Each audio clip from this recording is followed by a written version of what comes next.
Says my regular, I'm talking things for better now. Oh, things for better now. Oh, way better.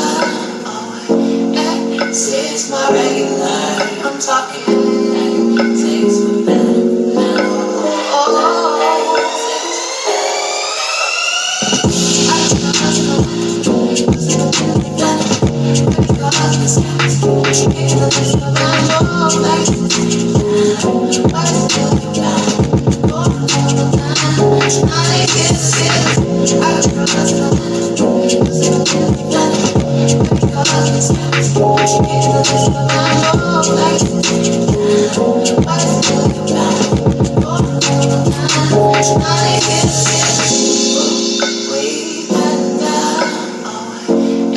says my regular, I'm talking things for better now. Oh, things for better now. Oh, way better. Oh, says my regular, I'm talking things for better now. Oh, things for better now.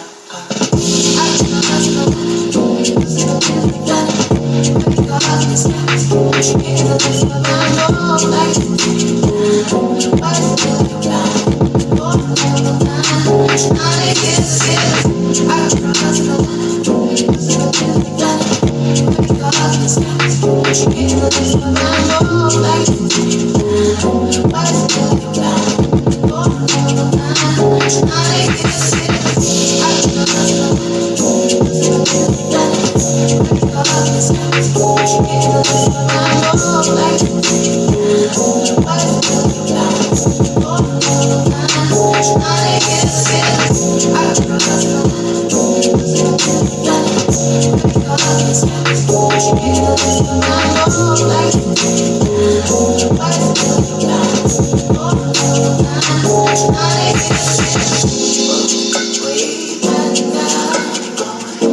better. Says my regular, I'm talking.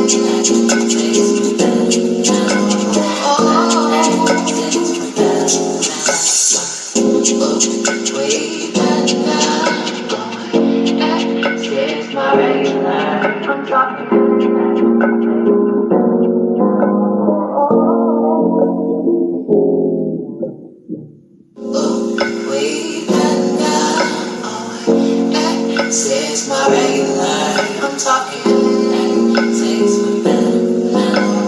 Oh, things for better now. Oh, way better. Oh, says my regular, I'm talking things for better now. Oh,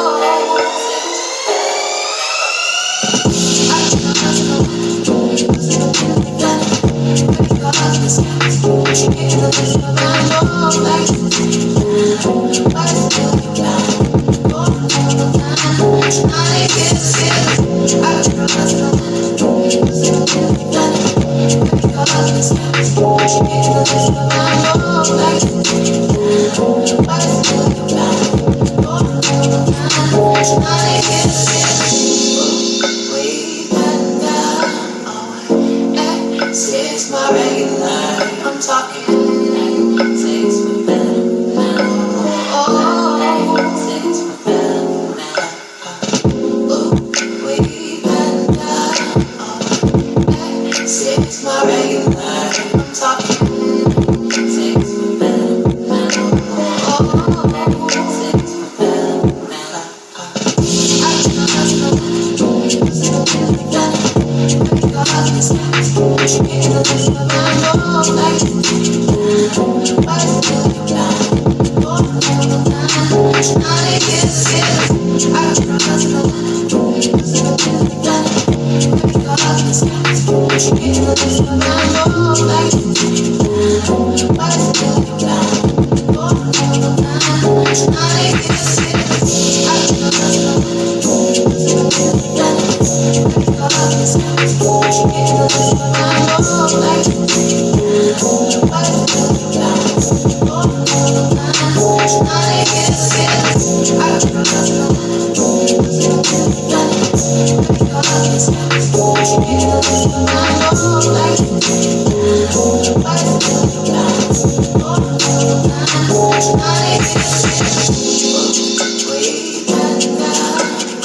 This goes out to all y'all tuned in, the hotties, the secret hotties, all you motherfuckers.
Good morning, good morning, good morning. Can everyone hear us? Can everyone hear us right now?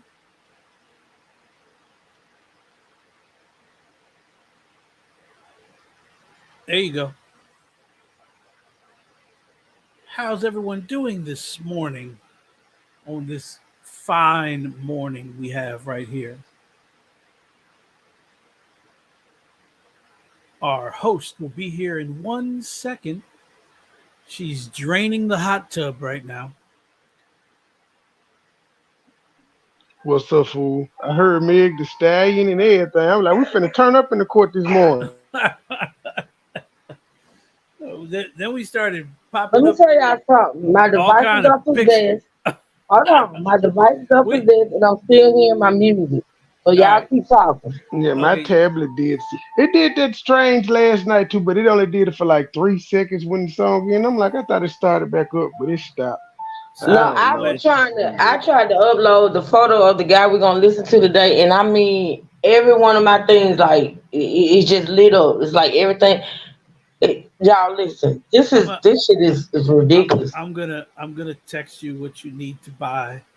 It's Oh my about god, please it's something, about cause I mean at this point I don't even want to go live. How my shit be acting. it's about $40. It's a 2 terabyte hard drive, Ooh, USB, and you move all your clutter to that hard drive, you gonna and have to then help me. You gonna and have to then help me. reset your devices. And we won't. I'll do it where you won't even have to lose your stuff. You're just gonna empty your caches and your folders and stuff like that. All your apps will still be there. Cause I really think that's what wrong with my devices. Cause I promise y'all, all my devices are like full of storage. It's like full, and no matter how much I delete, I can get like a few, like a little Yeah, extra space. But you're deleting minuscules from what it really wants because right, any computer you need at least 100 gigabytes of free space. When you go right. below that, then things start bogging down. I'm And talking about honestly. so if you're using a tablet, you need to hit that little three bar button and close out all the apps because a lot of times people don't understand that even though you're not in the app may still be running. So is it the history? Yeah, clear the cache, clear the history, clear all that stuff because history will bog you down too because it's looking for the site you're trying to go to. Okay, I'm But clearing my history there's a like right now. yeah there's a tab all the way to the left that just has three bars. If you hit that and then uh, cancel all, it'll cancel out any app that is running right now. So when you get off here, make sure you do that because it's got to go through all those apps to get to what you want it to be. Mhm. Yeah, this is because I'm So telling you, I'll man, it's hell.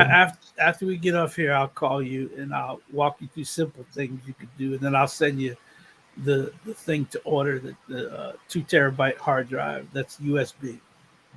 Thank you. Hey, Slay, is Slay in The here? truth. Somebody said Yeah, Slay. yeah, yes, Hey, sir. Slay, you doing good? You going home today, baby? Thank God. What message did you learn to last night?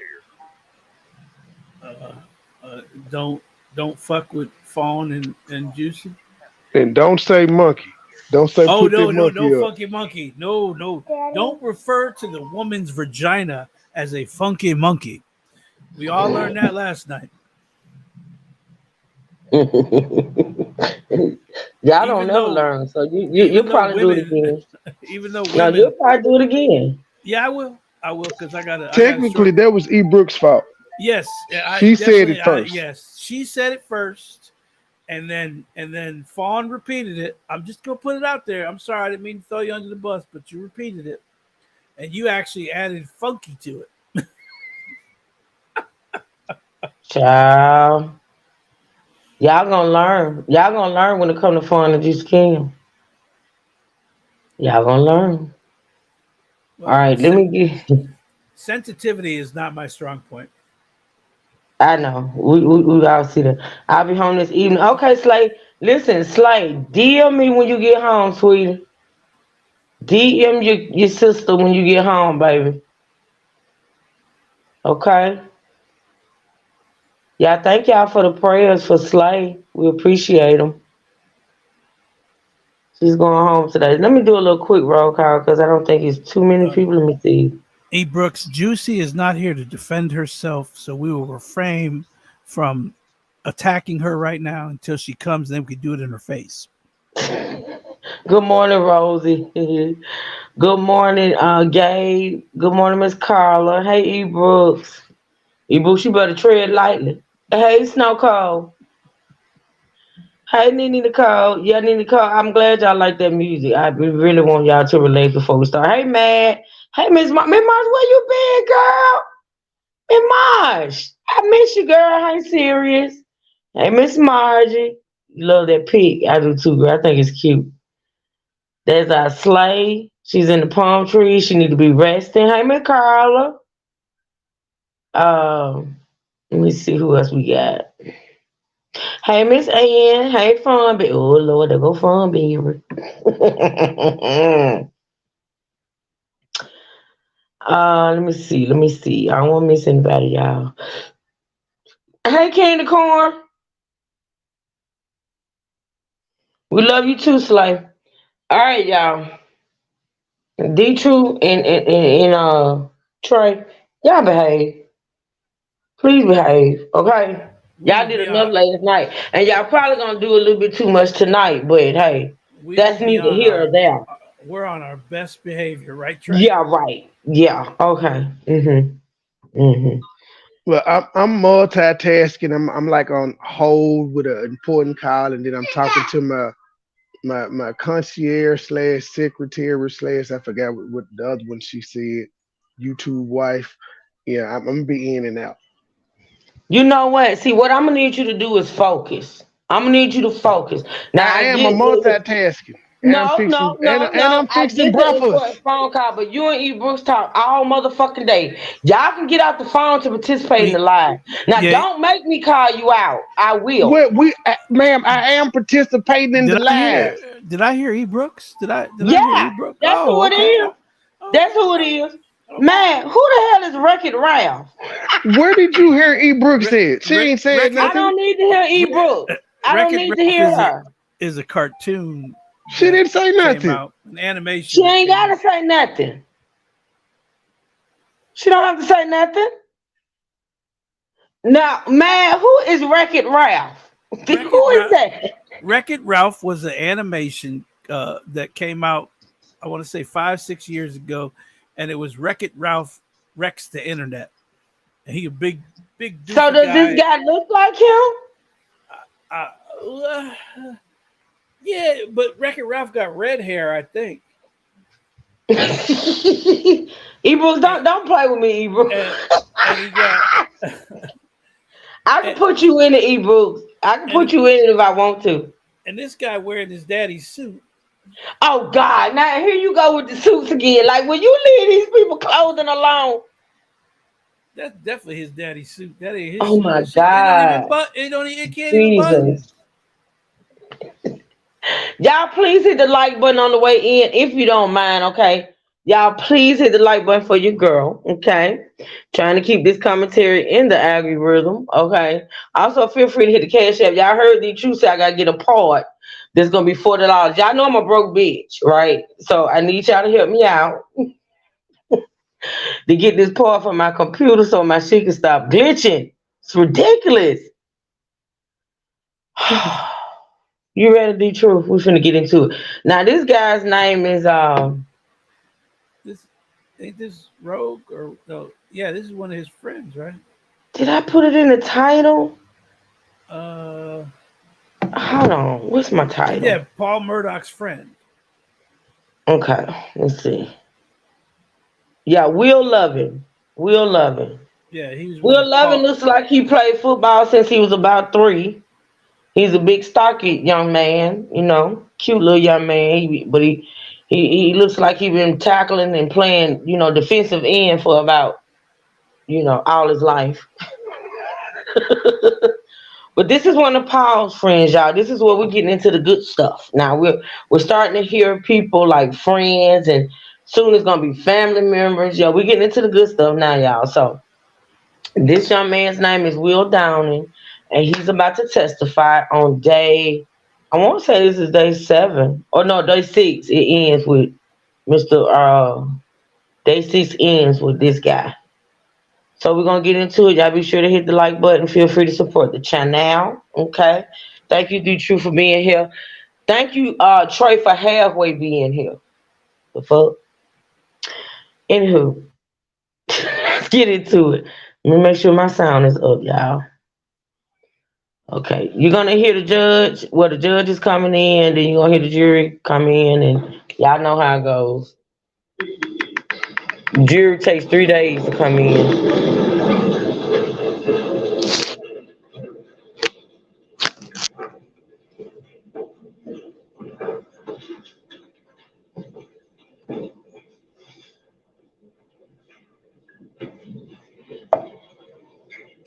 You ready for the jury? Your Honor, one matter I'd like to address with the court during and throughout the questioning that the defense has been doing, and including one question that was asked here today about any reason why Alec may kill anyone. One of the issues that's still outstanding. This is the prosecutor trying to make an argument before the jury comes in, I think. So this is the prosecutor talking. Is issues of the financial motives that exist, and obviously the state has already made a case as to the admissibility of that information, but I believe. Shout out to Miss Carla. Miss Carla said to go towards your equipment you need. Thank you, girl. You love me, Miss Carla. Thank you, girl. Thank you, Miss Carla. I appreciate your support, sweetheart. Thank you. Clearly, to add to that, the defense through their questioning has opened the door to that, and so this witness, has some information to start that, and I think that we've sort of gone through the looking glass on that very issue, Your Honor. Your Honor, very briefly, we fully briefed this. There are a very limited number of circumstances where the financial information would come in. Simply asking this young man, who they asked about his relationship with Alec and Paul and everybody, could you conceive of, I think we said, are there any circumstance under which you know that he might kill Paul and Maggie? And he said no. That didn't open the door to any financial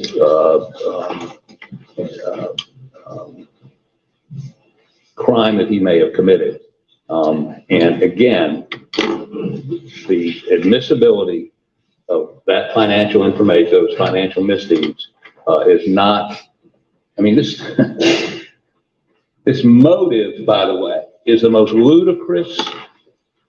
He's about to be discovered of having stolen some money that afternoon. So he goes home and butchers his wife and son to destruction. You argued that before, but what I'm saying is, this idea. You argued it before, you've called it ludicrous before, and you're now repeating that same argument.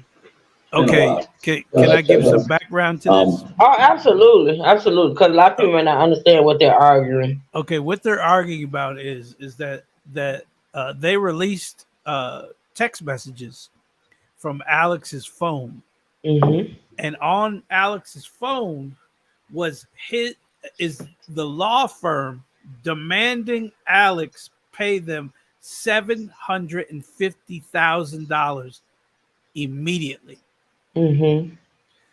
And that's where this line of questioning comes from, because they're saying he did it shortly after this text message. So basically what they're saying is he decided to off his family for that money that he owed. Because that was at, I believe, earlier that day, he got the text message saying, look, you need to pay us $750,000 immediately.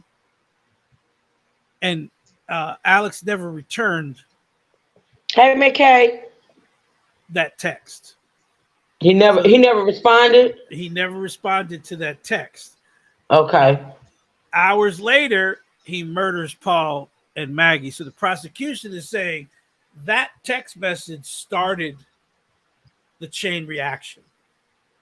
Because I've stated, I don't know if you stated, but I know I've stated that I felt like, even though he thought he had this planned out, I felt like it wasn't planned out, and I felt like it was a rush job, like something he had just decided to do. How it happened and all the evidence and all the sloppiness of it all, I don't think he had this plan like maybe a week, a month or so in advance. I think he just all of a sudden decided to do it. Well, he definitely had to have planned it because he placed probably that day. He placed the rifles beside the feed room. So he hid the rifle. So that right there in itself is premeditated. You knew enough to hide the rifles. You didn't just walk down there with the 2 rifles in your hand and just shoot them up. You hid the rifles, had a complete conversation with your wife and your son, which was pretty much evident on Paul's video that you were there for a while and that you had been talking to Maggie and both Paul. And then they say Maggie walks away and runs back when she hears the first 2 shots. So you had a plan. Why you made that plan? It could be the fact that you had to come off $750,000 and you didn't want to. Could it be there's an insurance policy? Could it be? It could be many things. But for some reason, later that night, you killed your family after they told you had to pay them $750,000 immediately. So that's what the crosstalk is right now. And the defense is saying that's ridiculous. Why? Because they demanded their money from him. Would he go and kill his family? So that's why the judge is like, you've already said this. Now you're bringing it up again.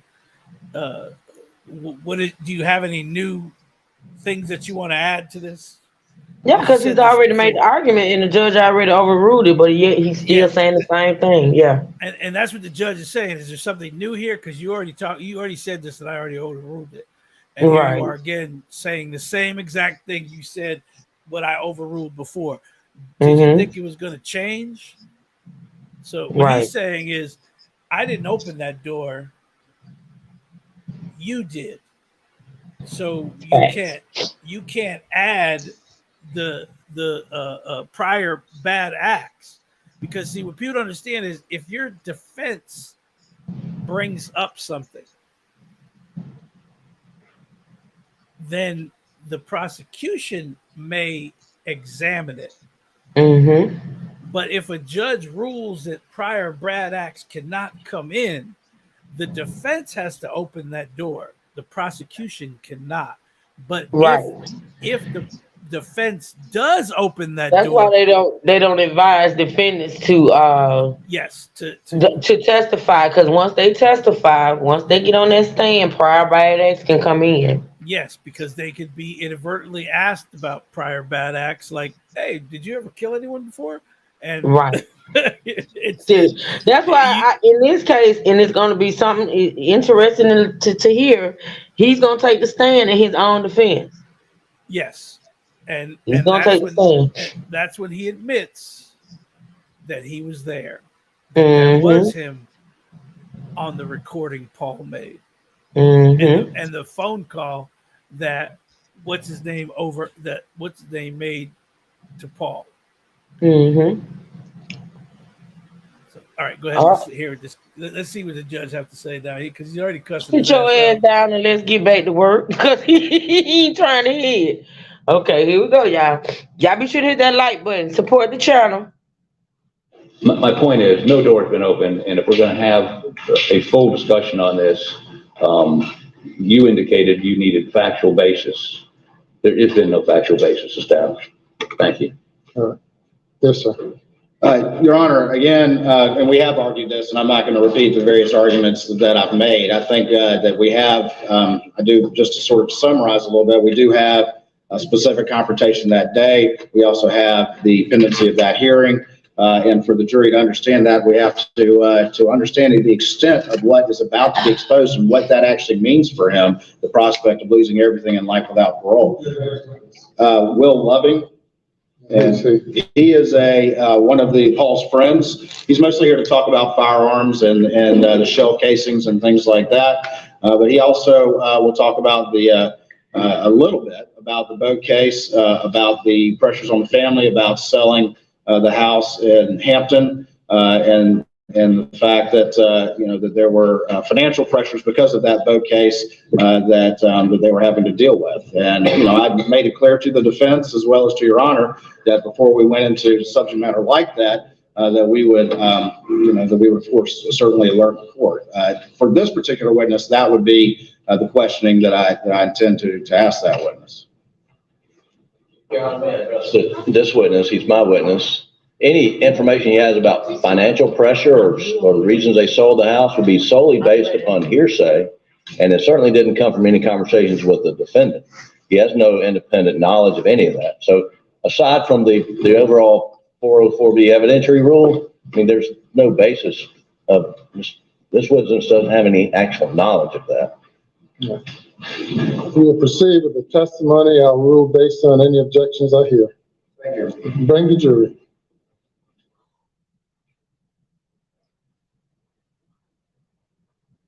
All right, they're bringing the jury back in, y'all. They don't like to make these arguments in front of the jury.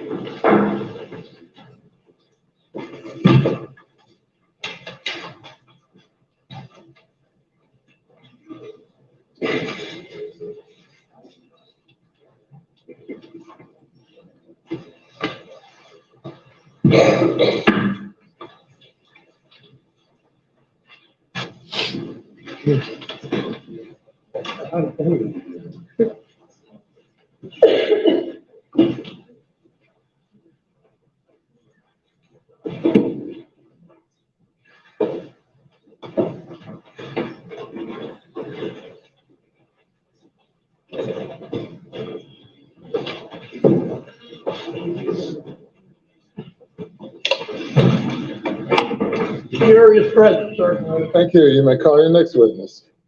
Thank you, Your Honor. The state calls Will Loving.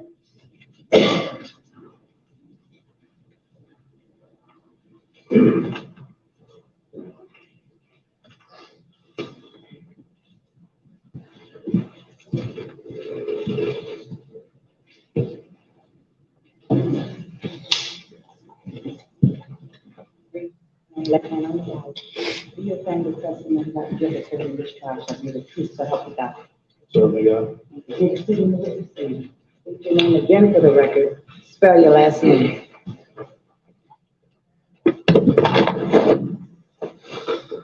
Will Loving, Loving. Oh, how you doing today? I'm good.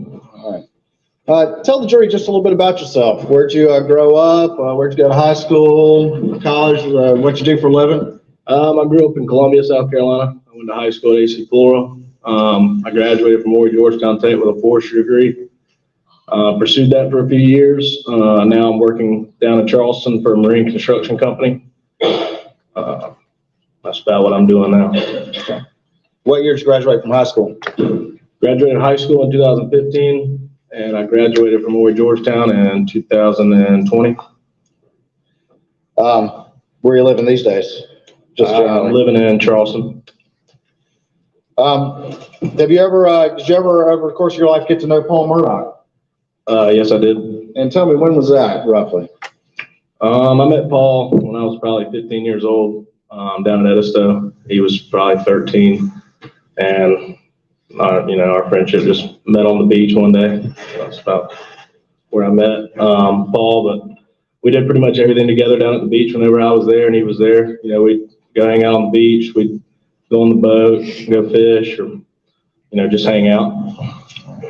And when you met him at Edisto, do you know where Paul was staying? Yes, Paul was staying at his beach house at Edisto. And over the years, as y'all's friendship developed, did y'all start to hang out more and more outside of Edisto? Yes, sir, we did. And how old were you when that started to develop more hanging out than just Edisto? Probably once Paul was later on in high school. So I would have been, 18, 19 years old. We started getting closer. And then, when I was probably 21 and Paul was 19, we got pretty close. How old are you now? I'm 26. What are some of the things as y'all got pretty close? Well, what would y'all do together aside from hang out at Edisto? We would hunt and fish, go out, hang out with friends. We went down to the property at Moselle a lot. We'd go to Edisto a lot. Just kind of going wherever, going with the flow. We'd go down for a weekend in Charleston before either one of us, before I was living there. But we lived together in Columbia for a short period of time right before everything happened. But yeah. Okay. Now you said y'all lived together, so y'all were roommates there for a while before the murders happened. Yes, sir. And was it just the two of you in the house, or were others living there as well? It was just the two of us, and I was kind of just a couch guest, but it kind of turned into a long-term thing. Gotcha. Were y'all planning on getting an additional place around the time that the murders happened? Yes, we had already been in contact with the house, about to sign a contract on a house, me, him, and another friend from Columbia. You mentioned that you would go to Moselle a lot, and what would y'all do at Moselle? I mean, we'd do just about anything, depending on what we were there for. If it was during a certain hunting season, we'd go hunting, or we might just be there hanging out for the weekend, and might be there working. We did a lot of different things while we were there. What kind of hunting would y'all do? We deer hunted, we hog hunted, we duck hunted, we dove hunted, we turkey hunted, pretty much just about everything. Tell me about the hog hunting. How does that work? We did it for a certain period of time with some dogs, and that was, you got a pack of dogs that chase them down, and you go up and neutralize them. But then we also did it at night with a thermal scope. It's based off heat vision, heat signals. So you could see them at night, and you had to use the thermal if you were going to do that. Okay. And when y'all were to hunt at night on the Moselle property, how would y'all physically do it? Would you walk around? Would you ride around on a four-wheeler? How would that work? Most of the time we took a vehicle, whether it be one of the, farm trucks or, some sort of buggy. You mentioned the thermal scope. What was that thermal scope on? What kind of weapon? It was on a 300 blackout. And what color was that 300 blackout? It was black. How many 300 blackouts did the family have? They had two. Were those the only two you're aware of, or was there a third one? Those were the only two I was aware of. Hey, B Sugar, thanks for joining. Hey, Tamara. The only two I was aware of was. Y'all give me just a second. Give me just a second. Hey, Tamara, welcome in.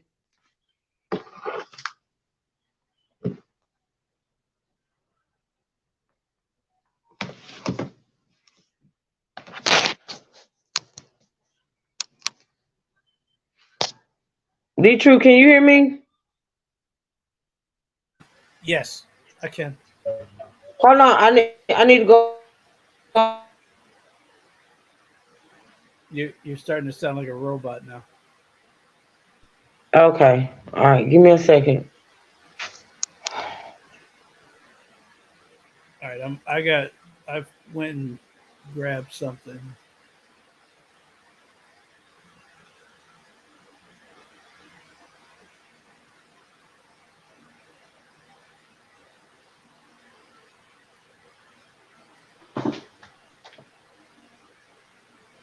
Go ahead and talk, D-True. Oh, okay. So I went and found what the lawyers trying to admit into evidence is that Alex's law firm actually testified in his other case where he's been charged with like 22 counts of theft, scamming, scamming, forgery, all kinds of things, and he has 22 felony attempts right now against him for all the money he stole from the law firm. And his actual law partners testified against him. That man told. Oh yeah, well yeah, because they're on the line for all they to make it go away. They dissolved the law firm, and they paid out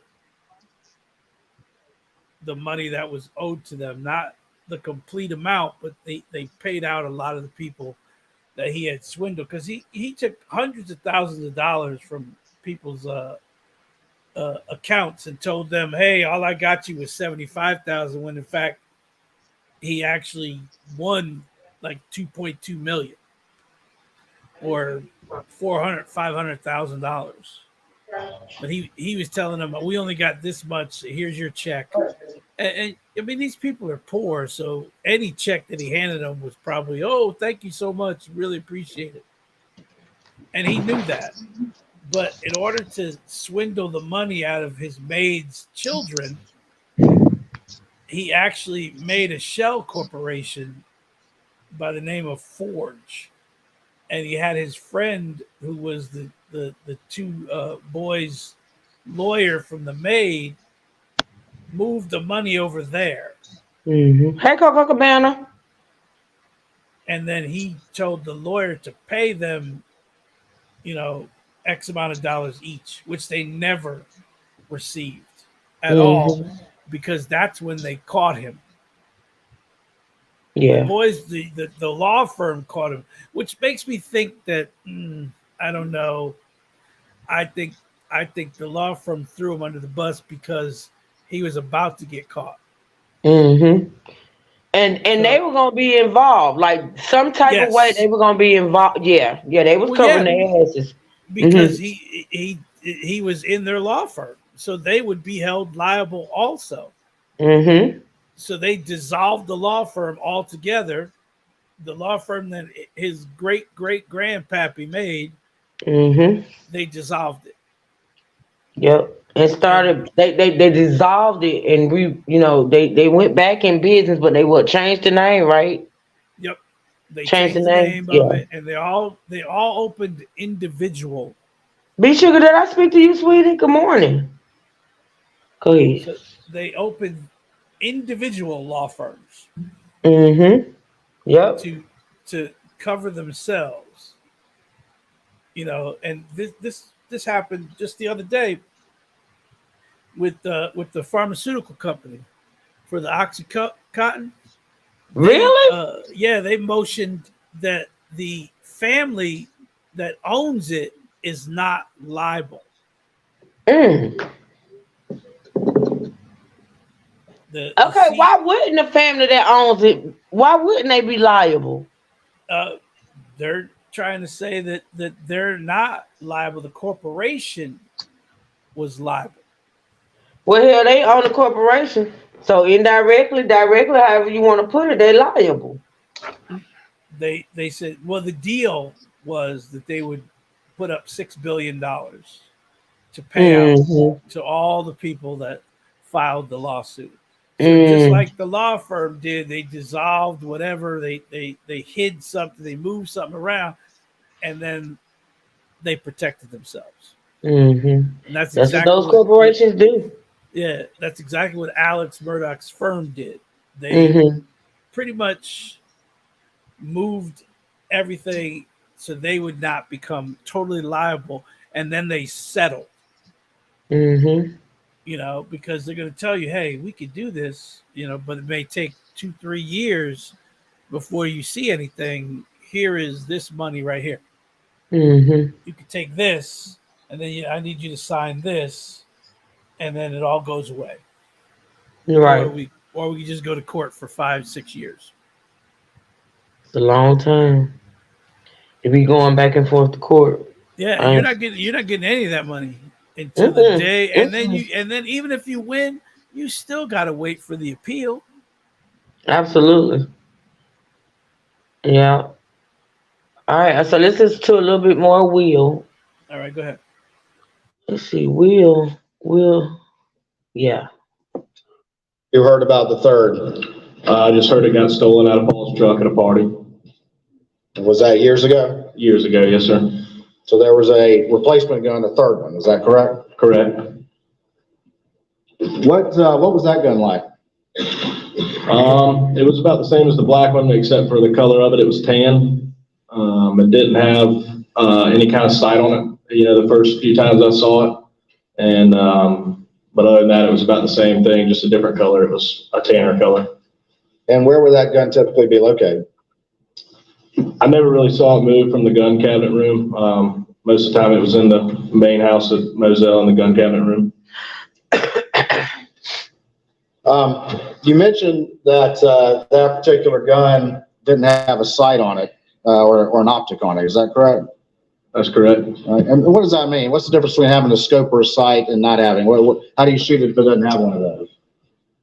So you have something called iron sights. It's already attached to the end of the barrel. It just has a little thing that you can see down, but nothing to zoom in your image. It didn't have a sight on it at all. The other one had the thermal sight that you used at night, and this one had no sight on it at all. At some point, did y'all go get some sort of optic or some sort of sight for it, other than the iron sights? Yes, sir. We went and bought it's called a red dot sight. It's just got it's not very big. It's about maybe 2 or 3 inches, and it just has a little tube, a little red dot in the center of it. It doesn't zoom in either, but it gives you a little bit better of a look at what you're shooting at, a little bit better than an iron sight. Is it like a thermal sight in that you can see what you're aiming at night? No, sir. So what do you see when you look through the red dot? You can just see whatever's out in front of you from the naked eye. And then how does the thermal work? The thermal works at nighttime. You look and see heat glows up in a different color than black. It glows up in white, so you can see it very easily. When did you and Paul go buy that red dot sight for that other blackout gun? It was either in late March or early April. I'm not exactly positive on the date, but we bought it from the Ace Hardware in Hampton. And when you say early March or late April, what year are we talking about? 2021. You went with Paul to get that? Yes, sir. And what did y'all do after you got the sight? We went back to Moselle and we put the sight onto the rifle and sighted it in.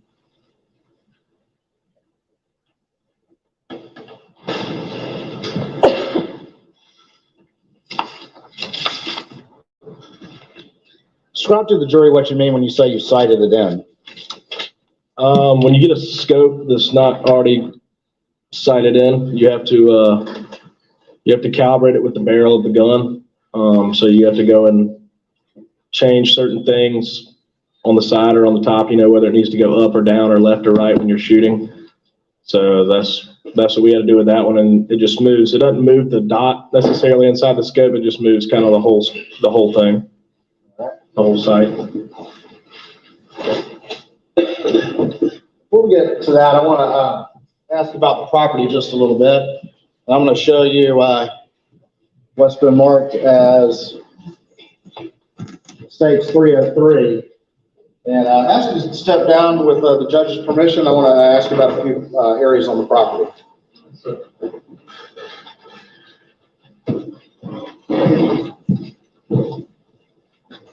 All right, now, after y'all bought that, well, first of all, where is the residence on this particular image? Do you recognize this? Yes, it's right here. Okay. And, oh, I'm sorry. Is that better? Down here at the bottom. All right. And what are these structures up here right there? This is what we call a shed, or the dog kennels, or everything. Okay. And can you point out the kennels in that image? Right here on the side up next to the concrete. And where are the driveway entrances to the property? The two in this picture is right here down to they come down to the main house right here, where you can come in up here and come by the kennels and come down to the main house. Was it common for everyone to use both of those driveways? Yes, sir. Which driveway did you usually use? I didn't pass one driveway to get to another. Whichever way if I was coming from this way, I turned here. If I was coming from this way, I turned in there. And your experience in owning family was it common for both to be used? Yes, sir. What is this structure right here? That is the cabin up on the side of the road, just the old cabin. And was there like a shooting range or a shooting house anywhere? Yeah, there's a shooting range across the road right here. It goes, it's like right here somewhere, it goes right next to the pond area. That's just a little fish pond. And what was the shooting house? It was just a little wooden, gazebo looking thing that you sat in and shot at a farm over here. Was there a location that y'all know the property called the Dovetail? Yes, sir. He's just pretty much out. He's gotten off the stand and he's pointing at a sort of like a poster board, one of those 3-dimensional poster boards, and he's basically just answering questions about the property, y'all. That's about it. It's right here behind this berm of pine trees. Now, you said back after y'all bought that red dot site, that y'all sighted in that, the blackout, is that correct? Correct. Which blackout are you talking about? The tan one. The tan one? Tan one. And that would have been, not the black one, but the tan one, not the one that went missing years ago, is that correct? Yes, sir, that's correct. All right, and where did y'all sight that gun in? We sighted it in off the side of the main house. Right here, there's a little thing of steps that comes into the gun room, and we used the railing of the stairs to brace on and shot down into here as they were building a pond right here, so there was a berm, so there's no threat of the bullets going back there. All right, you have 6 points for it, please.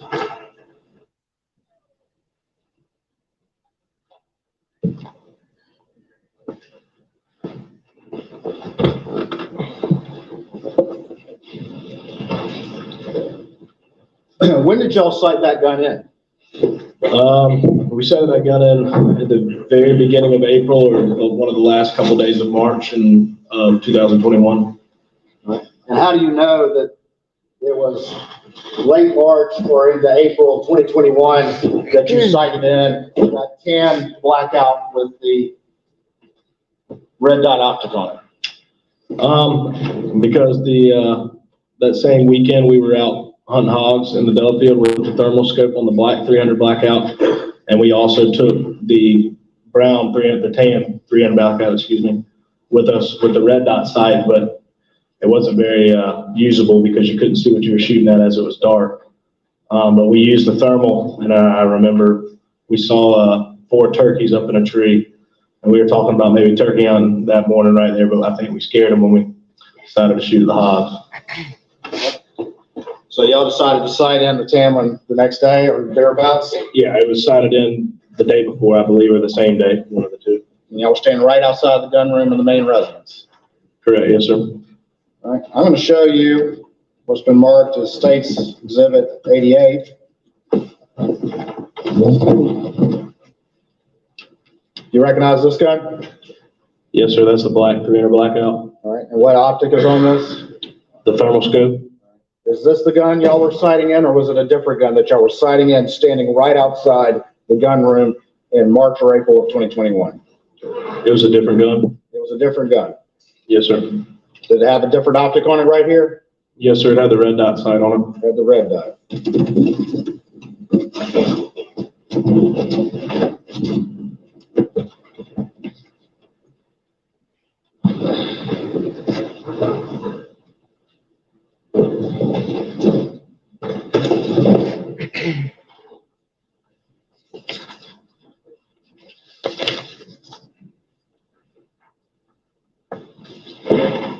I'm going to show you what's been previously admitted into evidence as State's 175. Do you recognize that? Yes, sir, I do. All right, and tell me what that is. This is the stairs that lead up into the door that go into the gun room on the main house. Okay. And was that where you were sighting in that tan blackout with the red dot optic? Yes, sir. It's not the one you just looked at? Correct, yes, sir. And what's through that door right there? The gun room into the game room. All right, and describe, you said you were using the railing to brace it. What do you mean by that?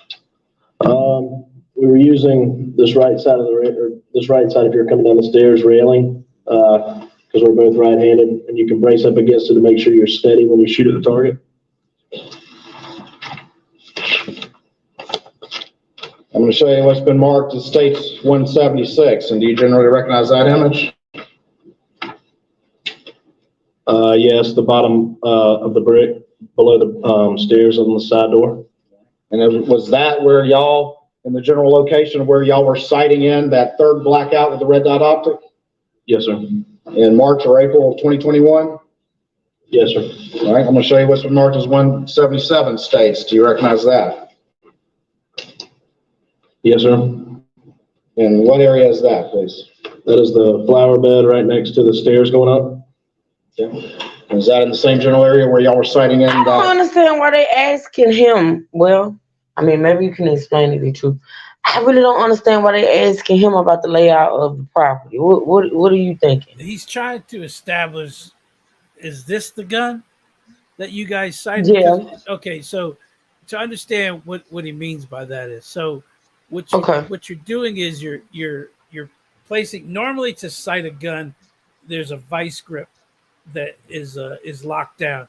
You place the gun inside the vice grip, lock it Mhm. down, and then you aim at the target. Target could be 25, 50 feet away, and you're aiming to get dead center, and then you lock the scope in at that specific point. Mhm. And now the scope is at zero. So to understand what zero means is, if you can put that scope on something, you're going to hit the target. So they have to Okay. you zero a scope so that you are confident that if there's no wind and there's nothing going to block you, if your scope is pointing at something and you are level, you're going to hit the target Gotcha. perfectly. So he's establishing, so you know about these guns, and you guys did this often. Mhm. And he I believe he's trying to establish, but this isn't the gun that you guys, he's showing them the black one with the thermal. So this isn't the gun. He's trying to make the jury believe that there is another gun, and that gun didn't go missing Mhm. a year or two ago. That gun was present on the property in, I guess, March is what he's saying, because the murders happened in June. And he's Mhm. trying to, because the testimony was that they lost. Paul lost that rifle a long time ago. Yeah, they've said that several times. Yeah, Paul lost. They don't even know. Paul doesn't even know where that rifle is. Somebody stole that Mhm. rifle. Blah blah blah. But he's trying to establish that the rifle in question, you guys had this weapon in March. Mm. Before I forget, happy birthday, Ricky. Oh, thank you for all my birthday wishes. Thank you, appreciate it. You ought to be 100,000 years old, like at this I point. have a birthday every day. Every day, every day. Oh yeah, here we go. Blackout with the red dot optic. Yes, sir. True. Huh? States one. Is Tony prepared for tonight's men show? Why you sound like you under the Yeah, bed? you sound like Juicy Kim. It's at my tablet. I told you I watched a whole bunch of people. Can you hear me now? Did Baby Petty turn your mic down or something? Yes. Good Lord. Is that better? Yeah, you're right. Get No. calibrate. Gabe's right. They're calibrating the scope, so the scope is at zero. No, you're Yeah. not better. No, you tell Baby Petty stop touching the mic.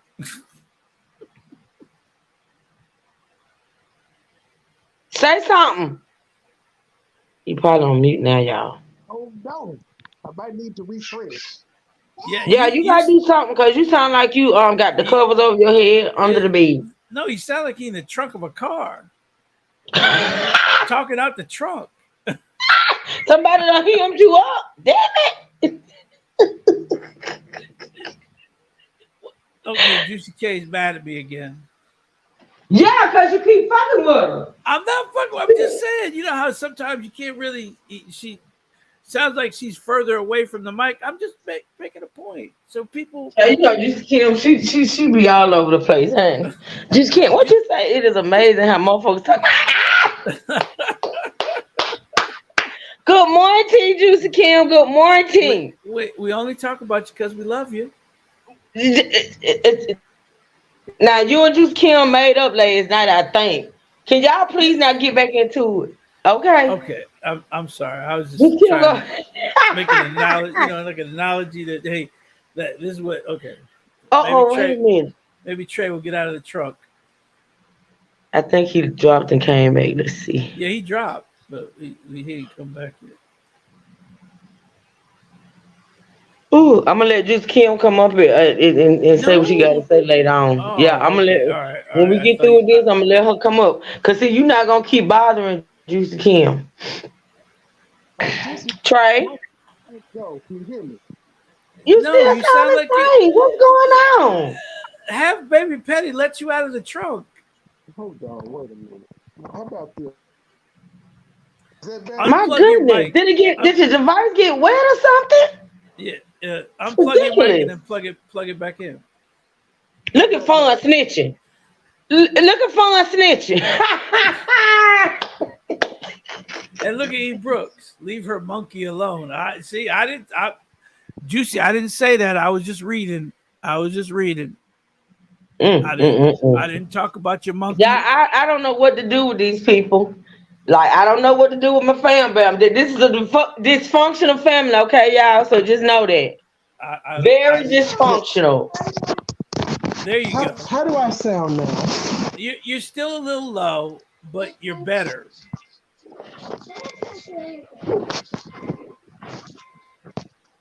Are you sitting on the mic?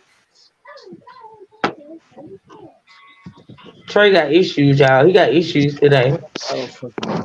I was asking, was Tony prepared for tonight's man panel? That's all I want to know. No, you sound a lot better right there, but you're still not loud Yeah, enough. he pretty much hyped Trey. Hey, Tony taking notes. Tony's writing down questions right now as we speak. No, he's at the damn store. Hence the phone call I got. Oh, okay. You already know how they go. Okay, y'all, here we go. 179, do you recognize that? Yeah, it's just the bottom of the bricks, at the stairs again. Okay. Same area where y'all are firing at? Yes, sir. States 180, do you recognize that? Yes, the flower bed next to the stairs.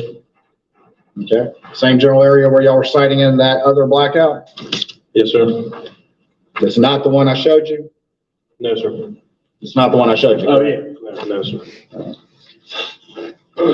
States 181, do you recognize that? Yes, sir. It's the bricks, at the bottom of the stairs. Same area. Same area? Yes, sir. States 183. Yep, again, it's the bottom of the stairs, same area that we were standing in.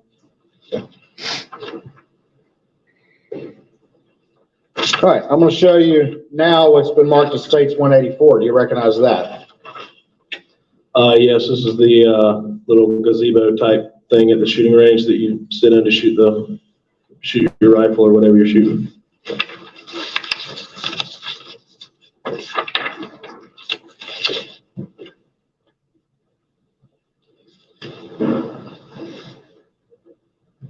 After that time in March or April of 2021, which you remember because it was turkey season, correct? Correct. When was the next time that you saw that tan blackout that had the red dot? I do not recall seeing it again after we used it that night.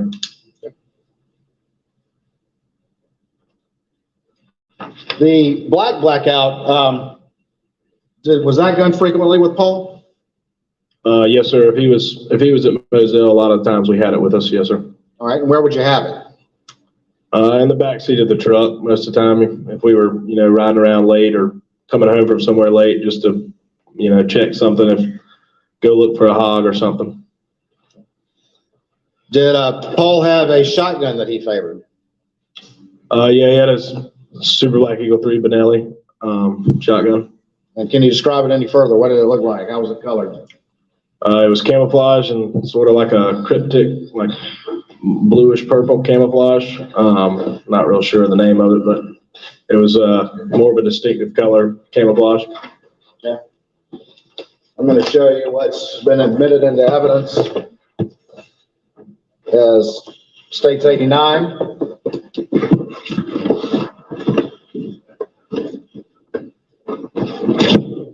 You recognize that? I recognize it, yes. Okay, which gun is that? I'm not sure whose gun that is, but it was used for turkey hunting. Okay. Do you recognize that as one of the guns that was in the gun ring at Moselle? Yes, sir.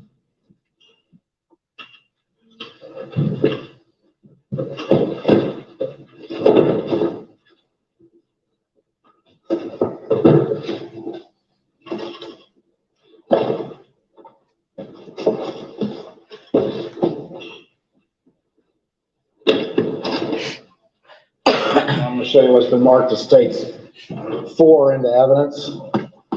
See if you recognize this. Yes, sir. It's the camouflage Benelli. All right. And which one is that? Paul shotgun. Okay. And how can you tell the difference between the two camo ones? How do you know this one's Paul's? It just has a distinctive camo pattern on it. They did have 2 of these shotguns that were the exact same. But this is the one you recognize as Paul's, correct? Yes, sir.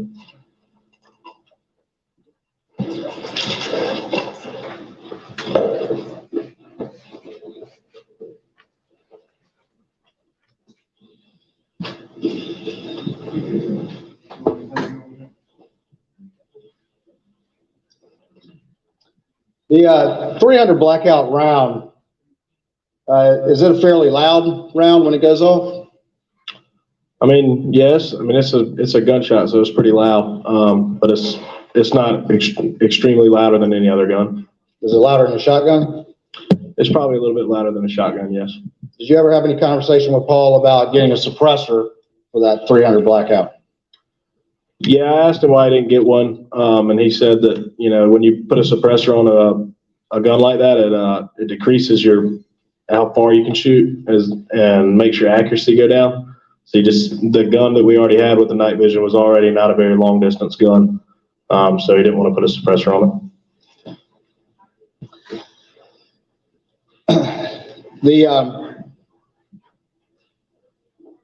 Up at the kennels, up at the shed area, was it common for firearms to be up there? You know, they were up there from time to time, but I don't think there were really any kept up there, no, sir. On June 7th, 2021, did you ever have any conversation with Paul or communication with him? Yes, I talked to him around dinner time. I was cooking dinner in the apartment that we were staying in, and he called me about wanting to get a hot tub for the house that we were about to move into. And then he sent me a Snapchat a little bit after that, and that was the last time I heard from him. What was the Snapchat of? It was of him and his dad looking at the trees and stuff that they had planted. They had one swoop down that obviously wasn't doing too good, but it was just a video of them looking at trees. You watched that video on your phone or something like that? Yes, sir.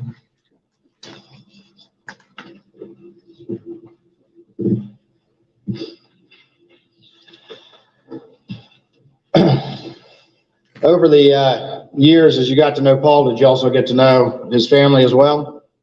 Yes, sir, I did. Did you get to know Miss Maggie? Yes, sir, I did. To your knowledge, did Miss Maggie like to go down to the kennels? Yes, she did. And how would she get down there? Do you know?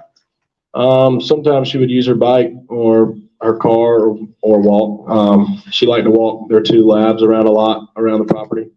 So it was not uncommon for her to go down there. And what would she like to do when she went down there? She would go down and look at the dogs and mess with the dogs. A lot of times she liked to ride her bike, you know, right before it got dark, you know, on a sunset or something. But she was a dog lover for sure. Would she go in the daytime or would she go at night when it was dark? I only saw her go during the daytime most of the time. I mean, she might be down there once it got dark, but I don't think she would go down there after dark.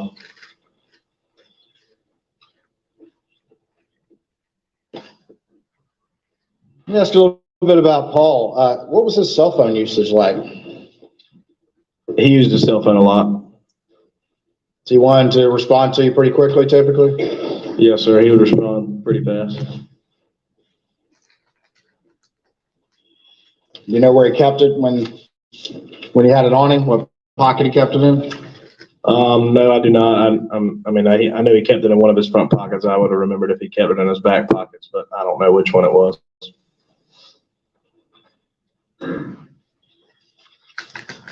Were you, how'd you find out about the murders? I was called numerous times in the middle of the night. I finally woke up to one around midnight. I think it was 12:07 if I remember right. And it was a cousin of Paul's, and she told me about everything. And I was in the apartment at the time, and nobody really knew what was going on, so I got out of the apartment pretty quick. Drove to my parents' house, talked with them for a minute, and we had some friends that were all awake in Charleston, so I drove straight down to Charleston in the middle of the night. Did you ever go to Moselle in the aftermath of everything? Yes, sir. I believe I went on that previous Wednesday. Saw the family. Did you ever have a conversation with Alec? I did. Did you talk to him about any conversations that you had with Paul that night? No, I didn't. We mostly just grieved.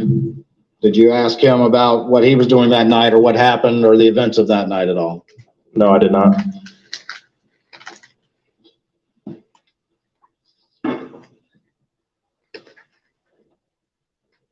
Were you aware of what's called the boat wreck or the boat case?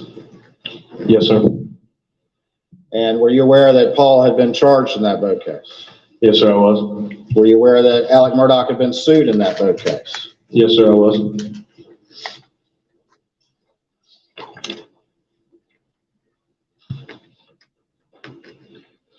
Whenever Paul, did you ever talk to Paul about the boat case? Not much. I didn't want to bring up something like that.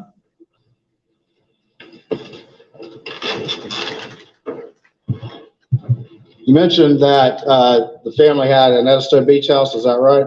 That's correct. Had the Moselle property? That's correct. Did they have another property at one point in time? Yes, they did. They had their house in Hampton. Did they ultimately sell that property? Yes, they did.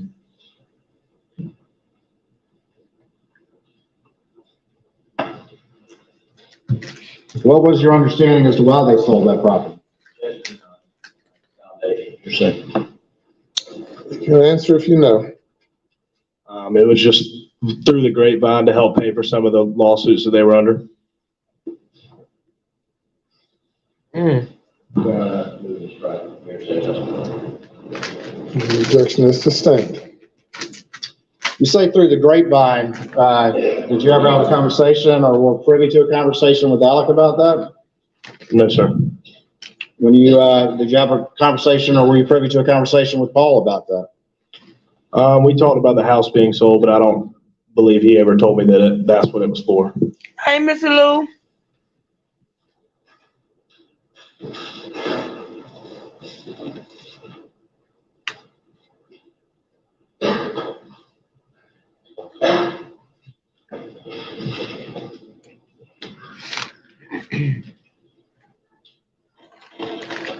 Going back to the 300 blackout, what was the sort of effective range of that weapon? From what I was told from Paul, it was around 50 to 75 yards. It was accurate up to. Did that have anything to do with the discussion about why not to put a suppressor on it? Yes, it did.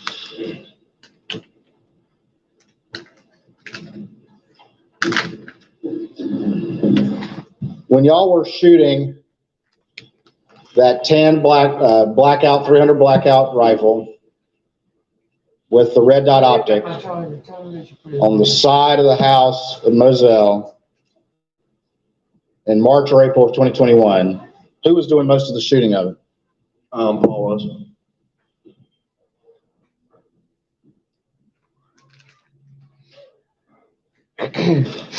Did Paul express to you any dissatisfaction with that tan one in the optic? No, he did not. Did y'all discuss any frustration though with it being unusual for turkey shooting because of the optic that was on it? For hog hunting? For hog hunting, sorry. No, not really. We kind of knew that when we took it with us that it was kind of pointless, but we just took it with us anyway. The red dot was pointless? Yes, sir. For night shooting? For night hunting, yes, sir.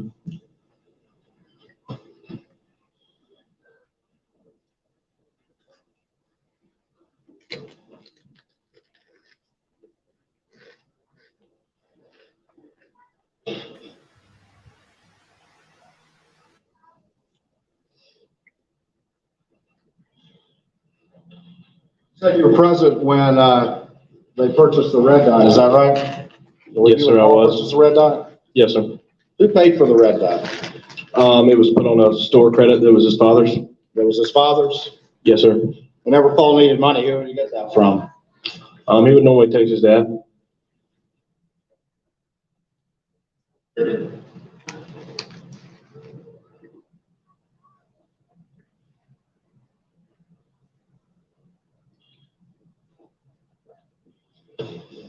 When you talked a little bit about Paul's habits, and you guys had an apartment in Columbia, right?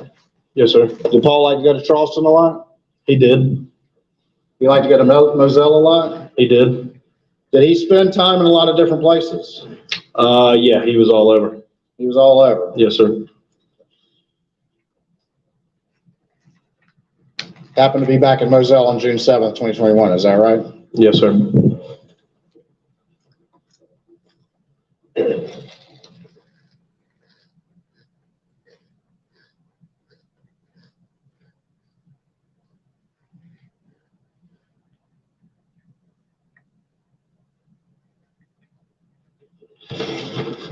All right, I'm gonna be honest and say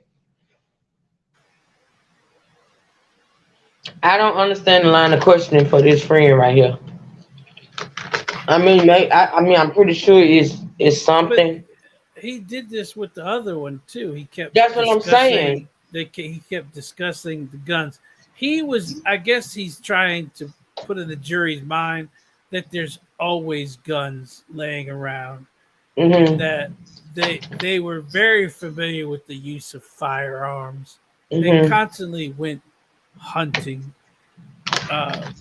The angle of the prosecutor is trying to say that the guns in question were there, and now they're not. I'm sure blackout round stocks have gone up across the country. I'm saying. Yes, now that people know that the AR-15 can use blackout rounds, I would guarantee that they went up. Mm-hmm. Mm-hmm. I mean, you're talking about a $1,200-$1,500 gun right there, if not more than that. But that you put that scope on it, and now you're talking about a $4,000 gun. $750 on the street, G. Yeah, $750. But I'm just saying, buy it in the store, it's about $1,200. But that thermal scope is easily $2,000 or higher. Depending on and that scope that they have on there is an expensive thermal scope. They spend a lot of money on them guns. Oh yeah, he had an account at the gun store or credit or something. Yeah, he had a credit. Credit. He just goes and drops off money there. Here's $5,000. There you go. In case you want to come in and buy a gun. Mm-hmm. I need a Glock credit. Oh God. Really? I'm just saying, it's like, okay, but you're talking about just walking in and walking out with any gun you want in the store. Pretty much. It is the South.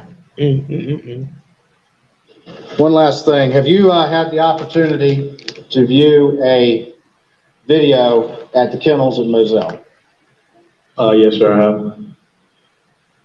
And were you able to recognize any voices on that video? Yes, sir, I was.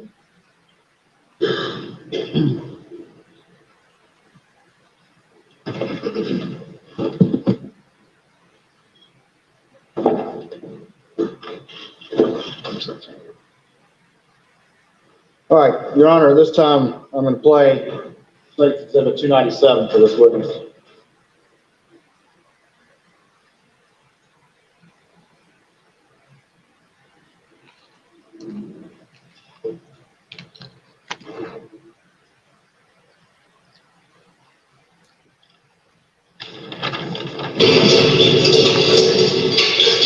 Get that.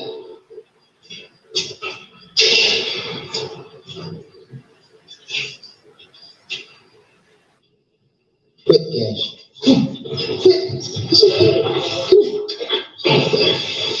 Now this sounds like the video that Paul recorded with the dog. This is what it sounds like to me, but let's see.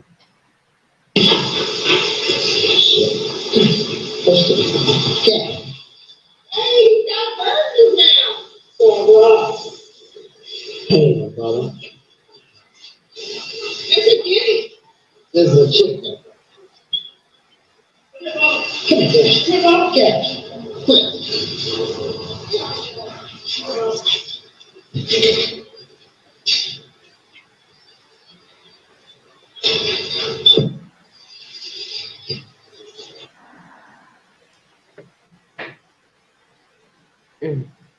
Voices did you recognize on that video? Paul Murdock, Maggie Murdock, and Alex Murdock. And how sure are you? 100%. The person whose voice you recognize on there that you identified as Alex Murdock, do you see him in the courtroom here today? Yes, sir. Can you point him out for the jury? He's sitting right there. Your Honor, please let the record reflect he's identified the defendant. Not 99%. Please answer any questions the defense may have.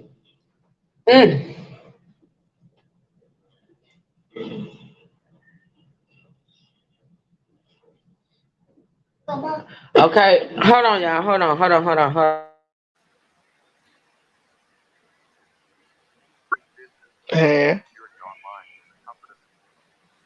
I think he's establishing that you were always around the house. You were always there with, you guys went out with guns all the time. I think he's establishing his connection to the Murdocks, because he said that it started off as a couch and then became a permanent thing. With Paul in that whatever apartment in here, yeah. And then the staying at Moselle or coming and going from Moselle was a thing, a daily thing for them. They could come and go as they please. Him and Paul were always there. They did a lot of things together. And I think all of this led up to, who's that man, that third person on the video? Who do you think that is? Oh, that's Alex. Yeah. And Alex is sitting at the table going, fuck, these little motherfuckers. These little bitches, clothed the bitches, and he probably got my fucking jacket on right now. God damn it. He might. And again, establishing another person with ties to the family that's been around for a long time. We're not talking about they just met him. We're talking about somebody that's been around 5, 6, 4 or 5 years. That boy been around since he was about 15. Yeah, so he's been around for 5, 6 years straight. You would be able to adapt. You'd be able to establish that is Alex on that tape talking. Yeah. And he did the same thing to the other guy. Exactly the same question he asked of the other friend. He just asked this guy. Establish the guns. Establish what you guys would do. Establish you guys would be at that firehouse that they call it, where they shoot the guns. Establish the things that you've done, and then he's trying to specify you knew about these weapons, you knew about this gun that Paul had. So the exact same questions he asked Paul's other friend, he just asked this guy the same exact questions.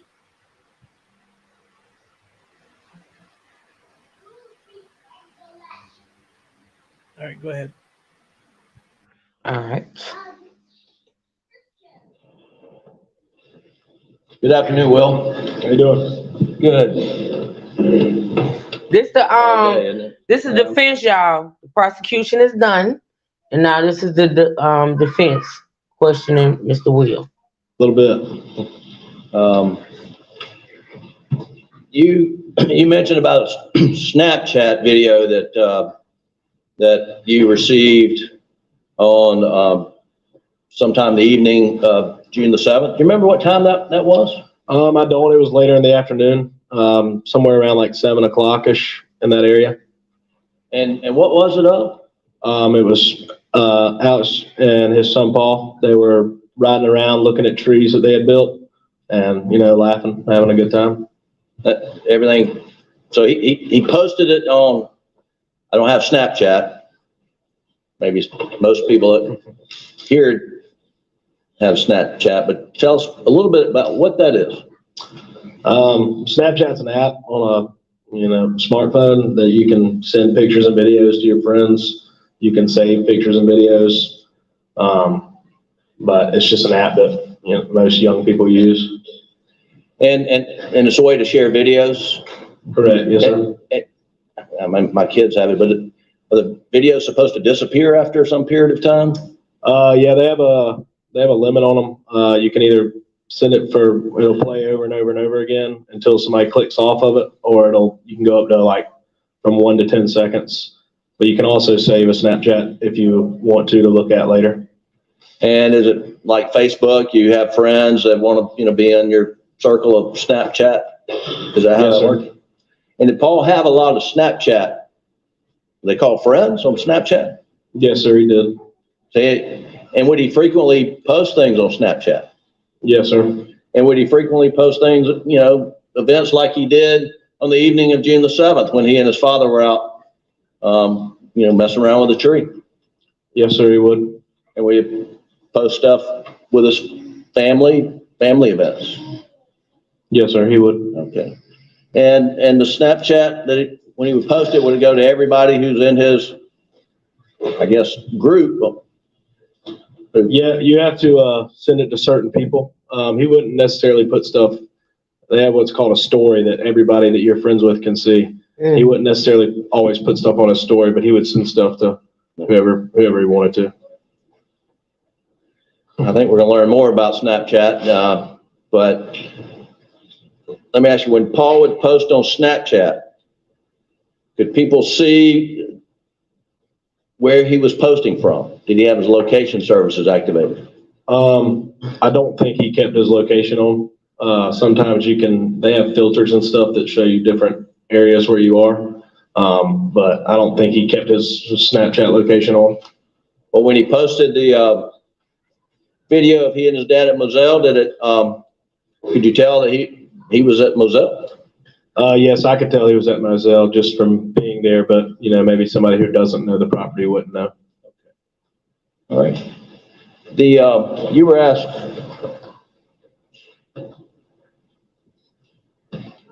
questions about the last time. Well, you were with Paul, and getting ahead of myself. I'm sorry. So you and Paul were good friends, and Paul was friends with your friend group out of Columbia. Is that right? Yes, sir, that's right. And then y'all would sort of migrate to Charleston, and some of the Columbia folks went to Charleston, and y'all would visit down there? Yes, sir, that's correct. And I guess originally you all met at Edisto with family homes and vacationing, and right? Yeah, that's where everybody met until everybody went to college, and then everybody just kind of meets up. Okay. And sometimes Paul would come to Columbia and stay with you? Correct. And you had another friend, Wills Chapman, that he would stay with Wills? Correct. Okay. And Paul left a 300 blackout at your house for some period of time, didn't he? Yes, sir, he did. How long did Paul leave a 300 blackout at your home? Probably a month or so at least. Okay. And I think when Wills Chapman moved to Charleston, what did he find in his closet? He found Paul's deer hunting rifle. That Paul had left there? Yes, sir. And Paul had thought he had lost his deer hunting rifle. Correct. And lo and behold, it was at Wills Chapman's house, right? Yes, sir. Was that unusual for Paul to leave stuff everywhere? No, not at all. And so he was Would he leave guns around the farm? Yeah, he would every now and again. We'd leave them, say, in the golf cart. Yes, sir. And we leave them in unlocked trucks. Yes, sir. And you were asked about the kennels, but what about in the workshop, the shed? We leave guns down there.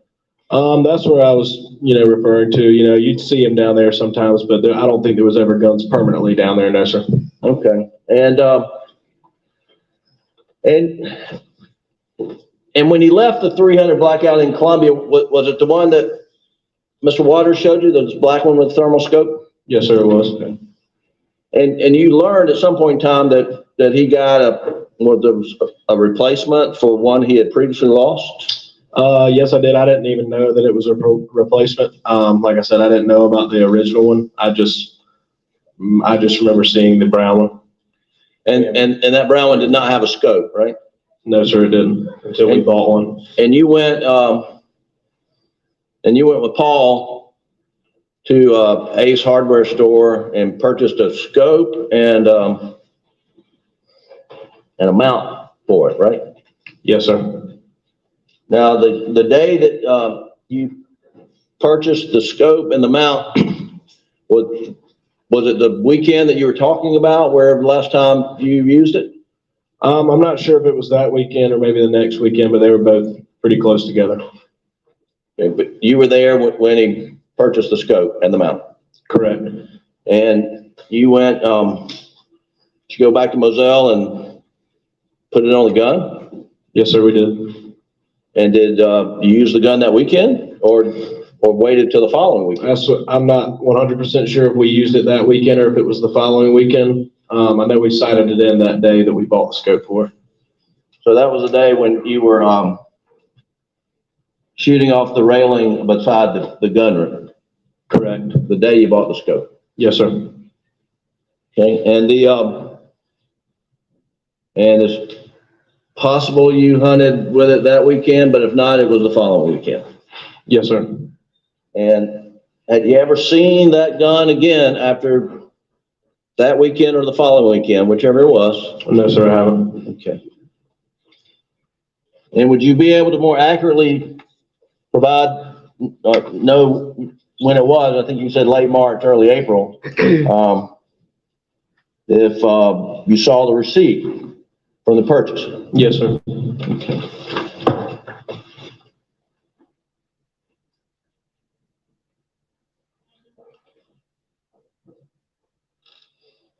I'll show you what was marked as Defendant's Exhibit 62. And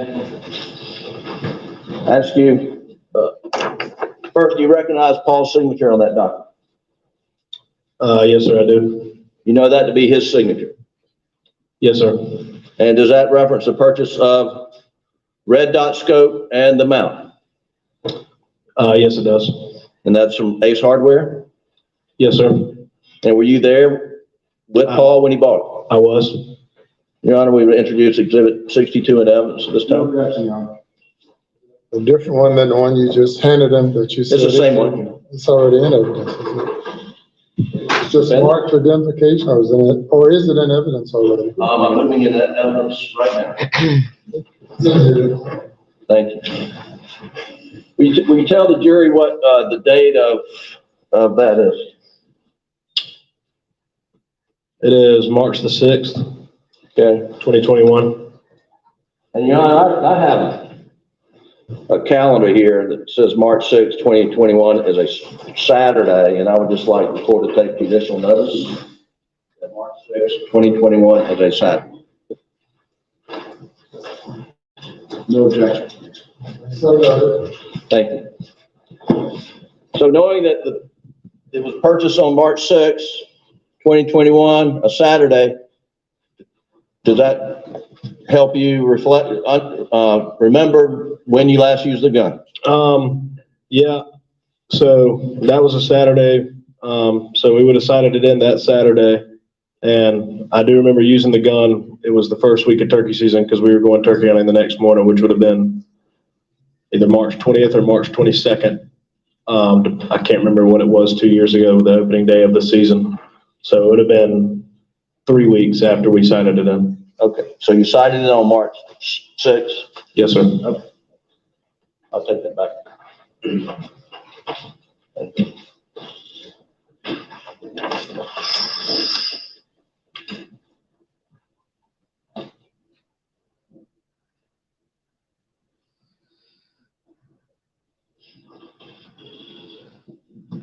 When was the last time you saw Paul in person? It would have been the weekend previous, or 2 weekends previous to when everything happened. It was Memorial Weekend. So you saw him Memorial Day weekend? Yes, sir. And where did you see him? We all stayed at the Edisto Beach House. And when you say we all, who are you referring to? Me, myself, and 3 or 4 other buddies, along with Alex, Maggie, and I believe that was it. And did you? Wouldn't myself count as him? Did you spend a lot of time with Paul around his dad and mom? What's that? Wouldn't myself count as me? Yeah. He said me, myself, but he also just established that Maggie was staying in the beach house. Oh, well, she wasn't. So yes, sir, I did. So what? Go ahead. I'm just saying. I mean, he's establishing that Maggie was also at the beach house and she wasn't staying at Moselle.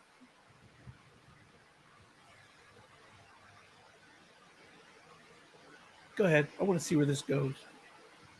Okay. And how would you describe Paul's relationship with his father? It was an awesome relationship. And what do you mean by awesome? It just kind of seemed like Paul was the apple of his eye. Okay.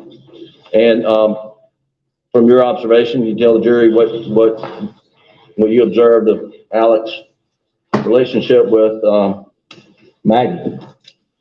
I thought they had an awesome relationship as well, from everything that I could see. You know, they were always laughing and everybody got along. You know, nothing was out of the ordinary at all. Did Maggie and Alex open their home up to Paul and Buster's friends? Yes, they did. How many people stayed at the Edisto Beach House that Memorial Day weekend? I'm not 100% positive, at least 3 or 4 friends. And where'd y'all stay? All in the bedrooms. I think somebody might have been on the couch on the porch outside. Wow. Maybe a couch inside as well. Okay. And was Buster there? I believe Buster was there, but I'm not 100% sure. And did he have any of his friends there? People sleep on the porch too? Yet again, I'm not sure. Oh yeah. It's the country thing. I promise you, it is people that literally sleep on their porch. I think what he's establishing now is there's a lot of people that go in and out, and there's always people around, and there's always people there. Any one of these people could have stolen these guns and shot Maggie and Paul, any one of them, and they all would be very comfortable around these people. So that's where he's going with this. So anyone, they constantly had people around them.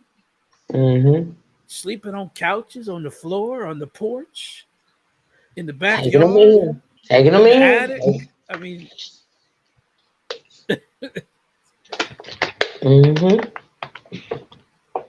okay, and they all had guns. All had guns. Everyone had guns. You mentioned that when you got a phone call from Paul's cousin, I believe,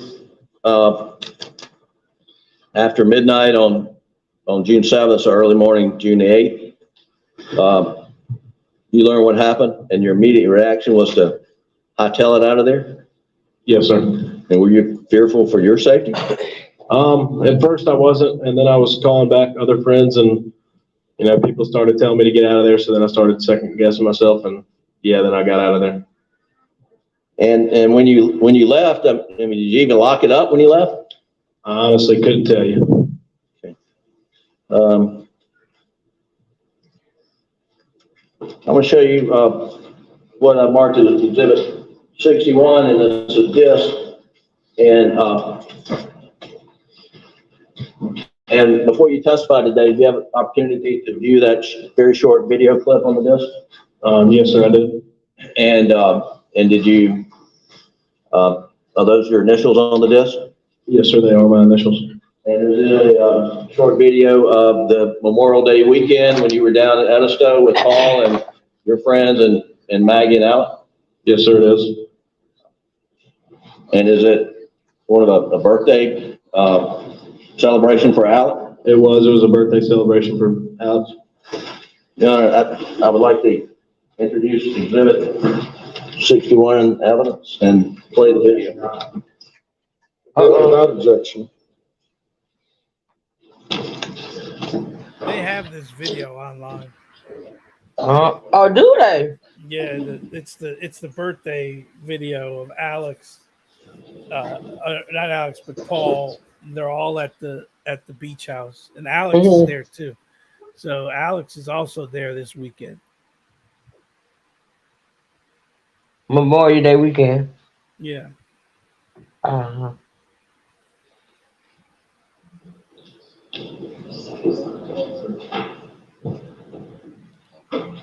Does Dick know what a play button means? Just hit the damn button, Dick. Jesus. I don't even know. Well, this is actually the bald guy. Oh, okay. He's just as slow as Dick. Yeah.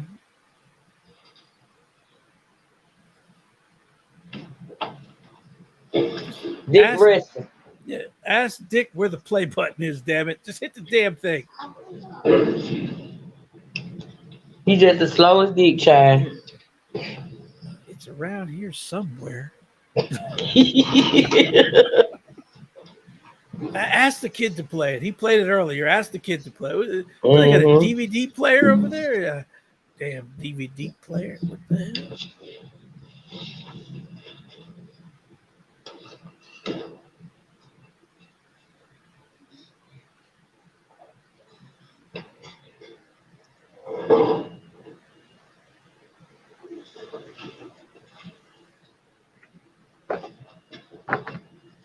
They slow, baby. I'm telling you, they slow.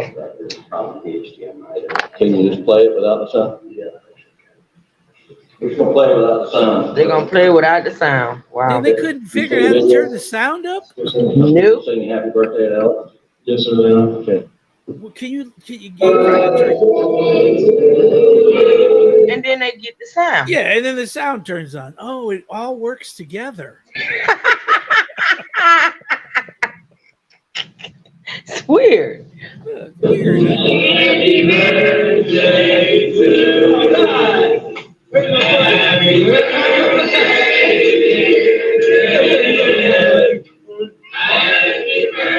He crying, y'all. He crying. Fake crying. Thank you for this new gun. Thank you for this new gun. Thank you. Yeah, they get guns for gifts, babe. I'm telling you. But right now they're about to pow, pow, pow, pow, pow. We're so happy to shoot up the ceiling, dumbass. Oh shoot.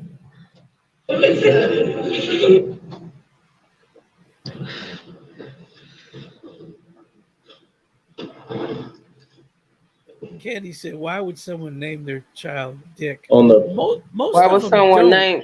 What Candy? I didn't see. Oh, Juicy. What she say? I don't see it. No, She Candy said what said, now? Candy said, "Why would someone name their child Dick?" Well, most of the times His they name don't. is Richard. Yeah, Richard, and they call him Dick for short. Mm-hmm. Mm-hmm. You know, Yeah. that's usually how it works. And most of the time, people are like, "You're a dick," and it just sticks after that. I think they kind of fuck them up with their name because then they go to acting. Oh yeah, like that. yeah. You know, especially if you're like a teacher or something. Uh-huh. Like, what up, Mr. Dick? And you got to Oh emphasize. God. You Mr. know what? Dick. Hey, Mr. Dick. Hey, Dick. Yeah. Hey, His Dick. testimony, his testimony is about to end pretty soon, y'all. And we're gonna end it with that, but no, we're gonna after his testimony finishes, I'm gonna read an article that D True sent me for before we get off. Okay, y'all, here we go. Wednesday after. Keyshawn, y'all gotta keep. I wish I could have snapped the picture. Keyshawn is on my exercise bike, y'all. Y'all should have seen. You gonna fall. You really want to fall, right? But they want to see this. Now you're gonna do a flip. Okay then. All right, son. So you want to get hurt today? Okay. All right. All right. Don't tell him he gonna get hurt. That's how tumblers and gymnasts start off. They be flipping. Tell him do it on the bed. Flip on the bed. Go ahead, flip on the bed. Shy. I can't stand injuries to children. That really breaks my heart. You're gonna have to stop. Stop flipping, son, before you hit your foot on the table over there. You know what? This is ridiculous. It's the boys for me, y'all. All right. Oh no, baby Petty been doing backflips lately. Oh wow. real backflips are like rolling. No, they're not backflips at all, but she calls them backflips. Oh, okay, all right. She trying though. That's how it started. She's practicing it. That's how that's how it started. Many gymnasts started with that. Pretending to do backflips. Stop! Don't do that. Keyshawn, get down.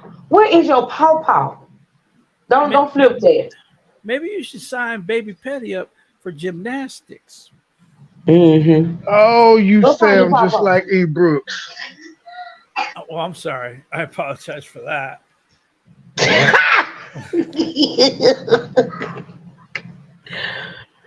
Oh Lord. Come correct is throwing shade at Juicy. They always throwing shade at each other. That's nothing new. Oh, okay, all right. I got somebody on my side. All right, so it's like a few more minutes of this testimony, okay? Paul and Maggie were murdered. You went to Moselle, correct? Oh, he is bawling, y'all. He bawling, crying. With some friends of yours? Yes, sir. I mean, friends of Paul's? Yes, sir. How many? I think 3 of us went. And how many other people were there, friends of Paul's? There was a lot of friends of Paul's there. More than 10? On Wednesday, I don't know. I don't think so. I think a lot of people were kind of trying to feel out the situation. So just like the closer friends went, but there was probably 10 or so of his friends there when I was there. And what was Alex Murdock's demeanor on the Wednesday? He was grieving, crying a lot. I think we all were. Thank you. I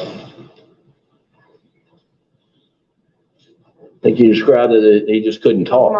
You remember that happening? Yeah, it was pretty hard to talk when, he came and grabbed me and 2 other guys, and we just kind of had a big hug, and it was pretty tough for him to. Well, he put on the show.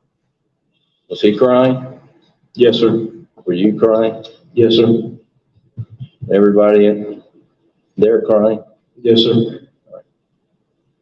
Move along, Dick. We established people were crying. That is not Dick. That's Baldy. Whoever. I had his name. I forgot what his name was. But geez, move along. We've established everybody was crying. Prosecutor about to redirect for some reason. I just don't get it. Like, the prosecutor's gonna redirect, y'all. Here you come. Prosecutor, was everybody crying? Was everybody crying? Everybody? Everybody.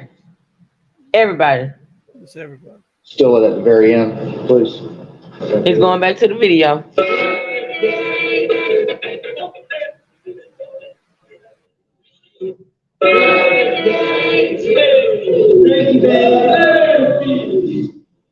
Who's that guy in the green shirt? Do you know? It's Chris Wilson. Do you know Chris Wilson's relationship to Alec Wilson or Alec Murdock? Yeah, I think they're best friends. Best friends. Best friends should do each other right. Isn't that correct? Yes, sir. You were asked about when you found out about the murders and you talked to some people and then you kind of hightailed it out of your place, right? Yes, sir. Because you were scared or at least thinking about the possibility of some sort of harm. Is that correct? That's correct. Because it was a shock for everyone, wasn't it? Yes, sir. It stopped everything in its tracks, didn't it? Yes, sir. And everybody was worried about this family and what was going on and what had happened. Is that right? That's correct. Yes, sir. Anything else people were worried about went out the window. They were all focused on Alec at that moment, were they not? In themselves. Is that correct? I mean, I think they were focused on everybody that had anything to do with it. Anything that had anything to do with his family. Is that right? Yes, sir.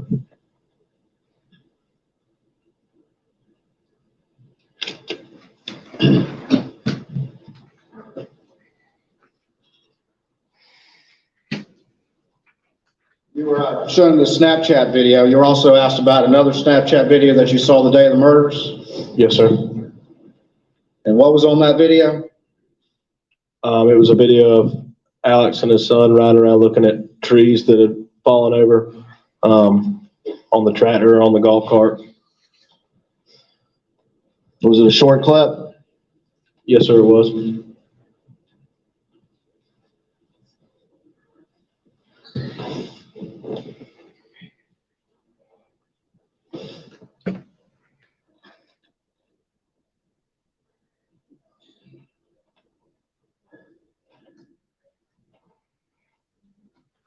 Lawyers are talking. What they talking about, I don't know. My God. Some of these questions, I just don't understand the reasoning. I just don't. I have State's Exhibit 306, which is a Snapchat video, I believe. Hey, stop. No objection.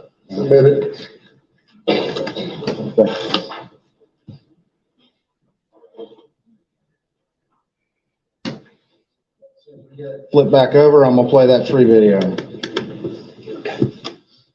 Now, what time do you recall receiving this video, to the best of your recollection? It was later in the afternoon. I believe it was after I cooked dinner, so probably around 7 o'clock, sometime in there.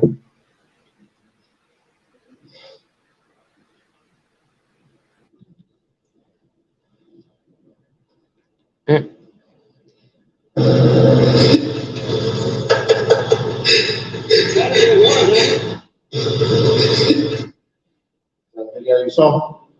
Yes, it is. That was on the afternoon or the evening of June 7th, 2021? Who's crying? Who's crying? No, I think it was the video that Paul had did before he passed, like at the kennels or whatever. He's just saying he's showing the video of them out in the golf cart riding around. So that person is laughing, and it might be Paul because the friend started when he looked at it, and he when he looked at it, he was laughing, like because he saw Paul, and Paul was laughing. No, but they were crying. No, who was crying? That was a laugh. It wasn't a cry. The defense is going to get up. Weren't you crying? Everybody was crying. No, it was a laugh. Oh, Good Lord, be true. Oh, Lord.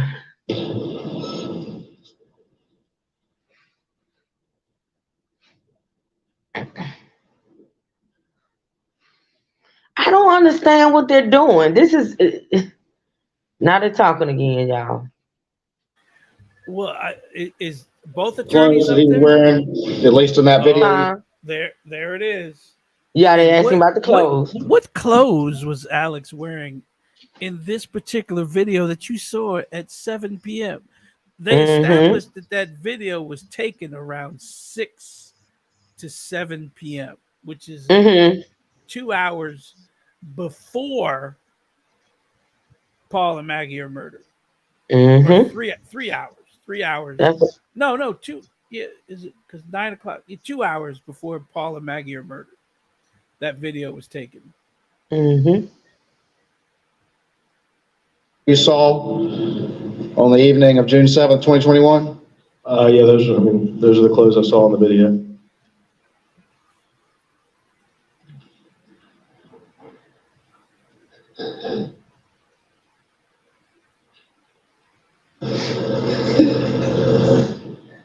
Long pants and a shirt? Yep. Yes, sir. And those particular shoes? Yes, sir.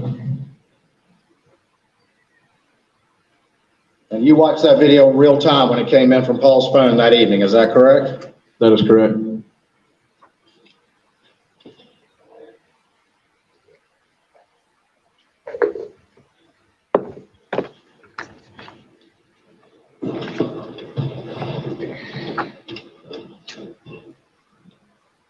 You were asked about the relationship that you observed between Alec and Paul and Alec and Maggie, is that correct? That is correct. So your eye, it was a very good relationship, is that correct? Yes, sir. It was a good relationship in my point of view. Did you know anything about Alec's finances? No, I did not. Why would Did you know he? anything about his law practice? No, I did not. Did you know anything about where he gets his money? No, I did not. Did you know anything about where he was spending his money? No, I did not. Why Did you would know he? anything about what his bank account balances were? No, sir, I did not. Did you know anything about the debt that he was carrying? Do you know anything about that? No, sir. Did you know the specific things that were going on in the boat case the week that Paul and Maggie were murdered? No, sir. Do you know anything about civil discovery and how it can expose financial information? No, sir. Do you know anything at all about him being confronted on June 7th, 2021 about... Object. I mean, honestly, why is he doing this to this kid? Well, because he's establishing that you don't know anything about the But he father's- didn't claim to know. All he spoke on the truth. Come on now. All he Well, spoke again, on was the relationship he thought they had. Well, again, these people are very close to the family. We're not talking about they just got somebody that happened to sleep on the porch of the I get that, but birthday you know video. what? These are people that are there. This young all the man time. is the same age or a little couple of years older than Pop. What the hell would he know about their finances? And he shouldn't. And I think that's what he's establishing. That Paul never discussed his father's financial woes or how his father made money or how they did it. Now he had to know that his father was a lawyer. Right. But he's trying to establish that Paul never discussed with him what his father was doing. Right. Because Paul didn't know. I'm just trying to understand why he doing this to this kid, like honestly. But okay, let's get through it. Did you know anything about him being confronted on the morning of June 7th, 2021 about $792,000 of missing fees from his law firm? Objection, Your Honor. It's totally improper. I think so too, Baldy. About time you get up and do something. Well, the man has asked that question 5 times in the last 2 I mean, he's minutes. badgering the witness. He worded it differently 5 different times, and now you object? Your Honor, I object. This time I object. You should have been objected. Yeah, you should have been objected when he first said it. When he first said, "Do you know anything about their finances?"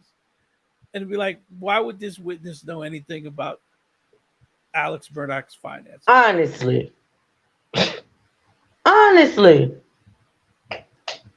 Overruled. Did you know anything? And the judge overruled. No, I did not. Wow. You know any of the facts of those things that I just asked you about? No, sir.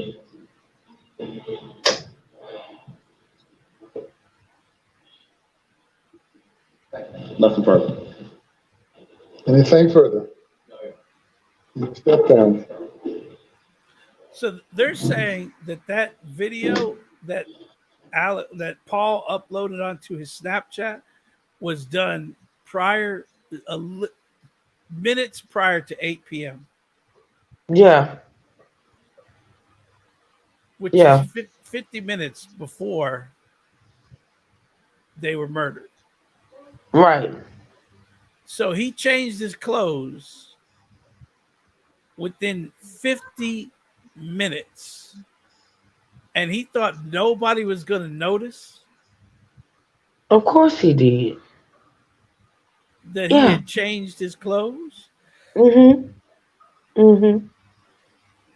Well, I changed before I went to Meemaw's house. He should have just said that. I don't know why he To didn't me, say that. honestly, it looked like he would have changed when he got out work and was out there in on the property. He would have changed his work clothes, but that's just me. You But know. that doesn't establish the timeline. The timeline that he is at the kennels at 8:45. Mhm. He could have said, "Well, I went back up to the house and to change my Mhm. clothes to go see Mhm. B-ball," but he didn't say that. No. He had no explanation of why he was on that video at 8:45. Part of the reason why he was convicted. Let's see what I they guess saying. so. And then they show the Snapchat video, and he got a whole different set of clothes on, but he has no explanation on why he's wearing different clothes. Mhm. Interesting. He's a dumbass. Very much so.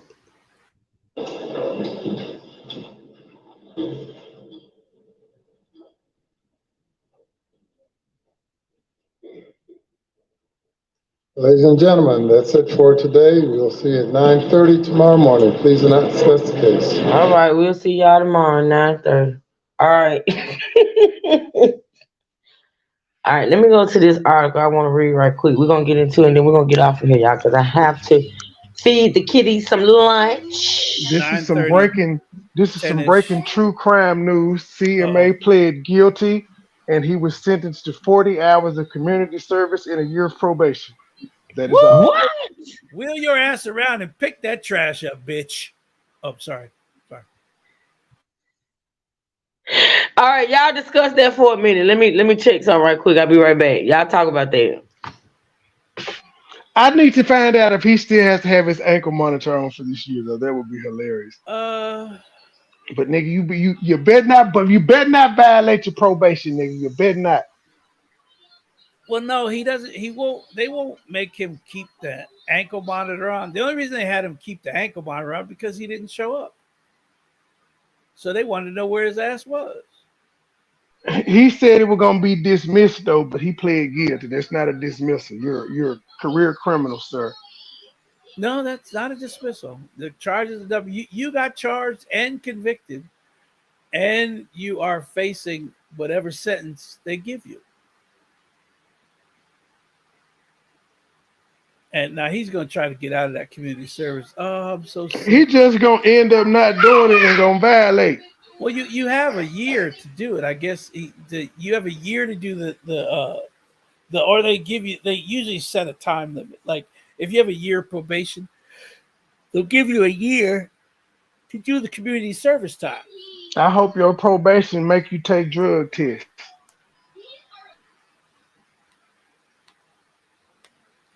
So is he still in the wheelchair?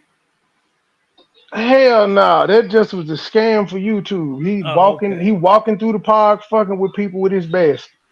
Okay. Well, now he got his plastic bag, and they don't give that little picker to everybody now. Your ass may have to bend over and pick that trash up. Well, they let you do community service wherever you want to. I did my community service at the police precinct.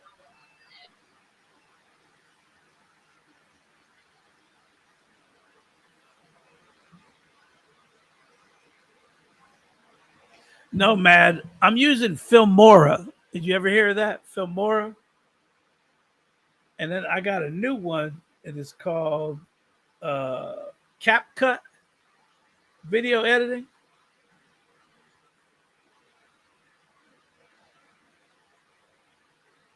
And then I have a couple of apps that I use for art and stuff. And I just started using Leonardo AI.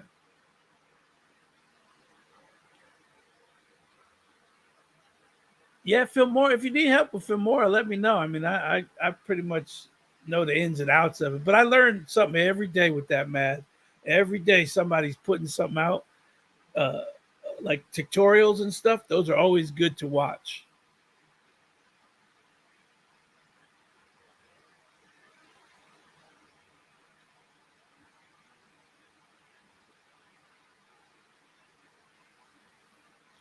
Well, let's hope that. Well, I mean, what are you going to tell the probation officer? Unless he's harassing people, you can't really say anything to his probation officer. But remember, if you're on probation, you cannot break the law, any law, while you're on probation. I wonder. I need to know what this nigga's probation terms are.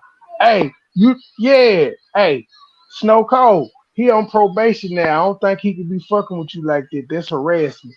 Yes, Yeah, any you can contact his probation officer.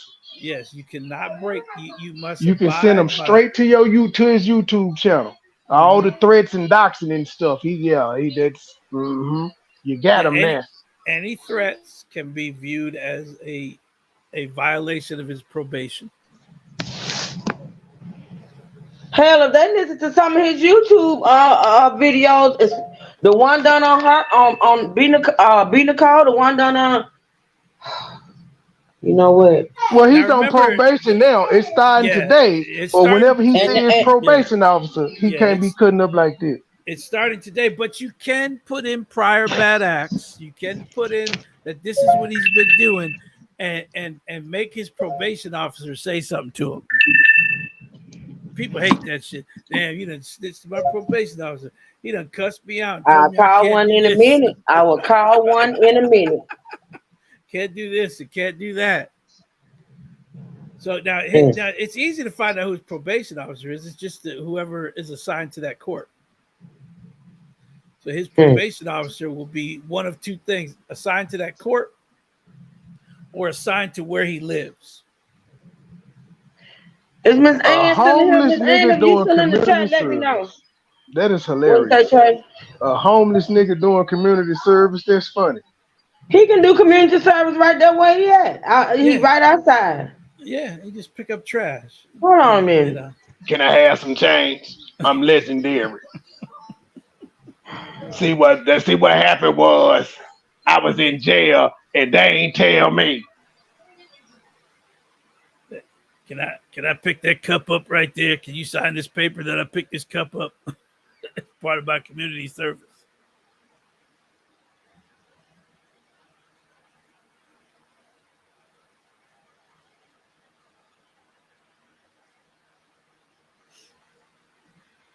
Are we on a hold it again? Is that what's going on right now, Trey? Are we on a hold up a minute again? She said she was looking for something. I think she lost it. Oh, okay. Because we constantly on hold all the time. Now look, Help you with what? something up top of your head. Yeah, the dinosaur you just put up there. I need some help. Just My help the son baby, just Trey. found the Help the house. baby. And I Come can't on, get everybody. out. Put She help has a the baby. dinosaur in my face. She don't need no help. Yes, I do. Yes, I do. Brooks, tell him to help the baby. Yes, I do. You're superhero. I don't know how to move the table. I should have shown the local chairs. Why would you want to move the tables?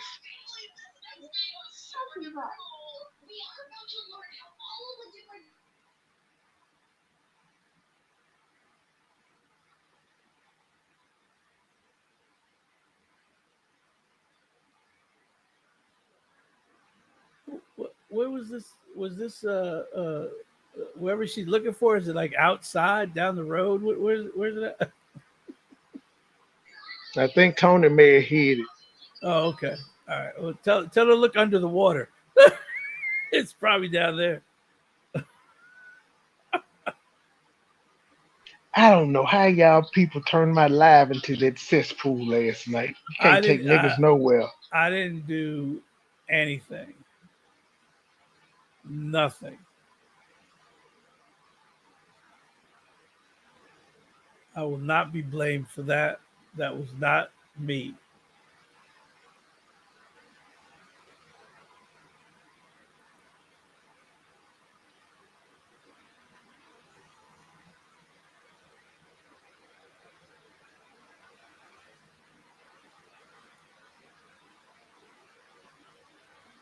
So Trey, we all set for tonight? Oh yeah, I'm here. This baby Petty is gonna be hating, but yeah, we set up. Okay, well we'll just go. We'll just go with the flow. We'll go with the flow. What is that? Yeah, see, they can hear you. Shh. Had All to just right, cut the I'm phone back, down. y'all. Is So that Miss E Ann, Brooks? Is that E Brooks on the phone? Miss Sir, Ann, mind your damn business. Miss Ann, I got your email, sweetie. I'm gonna answer you when I get off. I will definitely give you. I'm gonna send you the I'm gonna send you the recipe, sweetie. I sure will.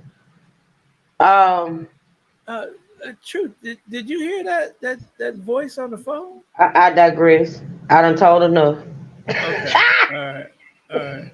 Just go with your gut, sir. Go with your Yeah, gut. I'm just saying. Okay. All right. That's all I'm gonna say. Just go with your gut. Okay.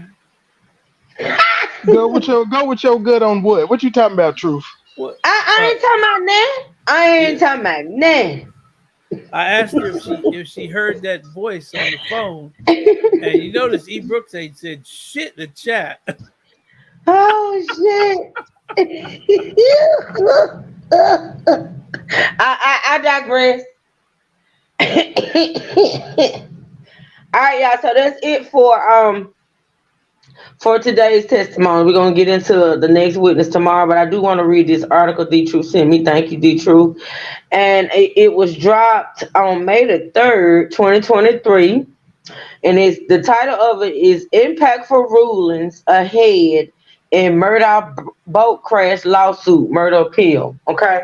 So basically what this article is talking about is some rulings that was made in the boat crash lawsuit, and also I guess Mr. Murdoch's appeal that Yeah. he Now, I'm sure. now this is the motion by the liquor store because Mallory Beach's family has sued the liquor store chain for selling the alcohol to Paul. And they should have. So this is them asking to be dismissed from the because they were also a plaintiff in the Mallory Beach lawsuit. Mm-hmm. So it was Alex, the estate, Paul, Maggie, and the liquor store, saying that Paul purchased the alcohol from them, And and that shit was caught on tape. That yeah, shit was on tape. and Mm-hmm. they shouldn't have sold him the alcohol. They So because shouldn't. at first they were saying that they bought the alcohol, Alex and Maggie bought the Right. alcohol, but it was proven that Paul had a fake ID or had He Buster's had Buster's ID. ID. Yeah, and he went in there and they're like, that little motherfucker don't look nothing like Buster, and you just sold it to him. Well, I mean, he could look like Buster. They do resemble, but nah. If you paid attention, me and Tony just had this conversation. Actually, it might have been what's tonight? What's today? Thursday. It could have been not last night, but the night before last, because we had I went to go cook dinner for my parents, and when we were coming home, we stopped by the gas station, and it might have been the weekend. It might have been the weekend. We are well aware that you It have might no have been. clue It might what have been today Sunday. is, what yesterday is. It We are might have well been. aware. Anywho, no. It was actually. I'm gonna tell you when it was. It was Memorial Day. Okay, It was Monday. Memorial Day. Monday. Okay, and so we stopped by the gas station, and it was like maybe between 9 and 10 o'clock at night, something like that. But anywho, so it was a bunch of, and this is not a racist statement, y'all. I'm just giving y'all a visual. It was a bunch of Hispanic guys who were visibly drunk. Visibly, I mean, like visibly. One actually bumped into. Well, I'll get to that part of the story. Anywho, so it's like five of them. Okay, they go inside the gas station. Now you can tell these guys are drunk. They're swaggering and laughing and giggling and all that stuff. So they go inside the gas station, and I promise you, they bought at least 6 cases of beer. They bought like two. They bought like 2 cases of Corona. They had some Bud Light. They had something else, but it was mostly Coronas. And then they had some kind of funny looking beer. I don't know what that was. Anywho, They goes in the gas station, they buy all this beer. Cases of it. I ain't talking about no 6-packs. I'm talking about cases. They come now Tony goes in behind them, so they get waited on before him. So they come out, and one of the guys is so drunk, he's got a case of beer in each hand. He bumps into Tony's car, literally hits Tony's car with the case of beer. So he looked at me and said something, and I don't know what the fuck he said. And I just looked at him. But the moral to the story is they were visibly drunk, and this gas station sold them all of this alcohol. And me, I used to have a part-time job years ago at a gas station, and one of the rules actually is a law that if somebody is physically drunk, not only are you supposed to be checking IDs, that's one thing, but if somebody is, I was told this, if somebody is physically, like they are not physically, visibly intoxicated, you are supposed to refuse to sell them alcohol. Just like in a bar. Because if they leave out of that store and they get into a wreck and they harm somebody or kill somebody, you could be held liable. That store could be held liable, and you can be brought up on criminal charges. Yes. I don't know why people take that chance, but they do. Just for a buck. And did they get in the car or they walked? They were in 2 cars. They were in 2 separate cars. Wow. One was on either side of me and Tony. It was like one on the right and one on the left, and we was like in the middle. But they all some got in one car and some got in the other, baby. And it was a hot ass mess. And I told Tony, I said, Lord Jesus, please cover the road. Please cover the people that's in these people's paths, because they are drunk. I'd have called. And they just bought all this beer. I'd have called. So they heading down the road right now. It's 2, and I'd have put out some Cutlass I just told, we was around the corner from our house, so I told Tony, I said, please hurry up and get to the house, honey, because don't nobody need to be on the road with these motherfuckers. They are drunk. Anywho, let's get into this article. But it is against the law, y'all, for anybody to sell somebody that's visibly drunk. And these guys, I'm telling you, you couldn't mistake it. And I'm sure, now I wasn't in the store with them, but I'm sure you could smell the alcohol on them. But again, there's 5 of them, and the store clerk does not want to argue with these people. Yeah, well, I get it, but that was not smart. So this article was dropped on May 3rd, Lexington, South Carolina, WCIV. A judge overseeing civil matters involving Alec Murdock will, in the next few weeks, make 2 impactful rulings related to the Mallory Beach boat crash death case and the funding for Murdock's appeal of his murder convictions. Judge Daniel Hall on May 3rd declined to make immediate rulings after hearings at the Lexington County Courthouse on 2 separate motions made by lawyers involved in the broader Murdock legal drama. First, Hall heard a motion for summary judgment by attorneys for the Parker's Kitchen convenience store franchise, asking to be dismissed as defendants in the Beach case because they bear no liability for Beach's death. That's a lie. That's a lie. Hall said he'll make his ruling on or before May 26th in that case. And the truth, we got to check and see because May 26th done passed and gone. I wonder if they made a ruling. Secondly, Hall entertained a motion by Murdock criminal defense lawyers Jim Griffith, Phil Barber, and Dick I can't never pronounce that man's name, Harpootlian, who asked for permission to take another $160,000 out of Murdock's frozen assets in order to be paid for their services as they began work on Murdock's murder conviction appeal. Hall says he will rule on that matter by May 12th. Now, that should be ruled on as well, Detroit.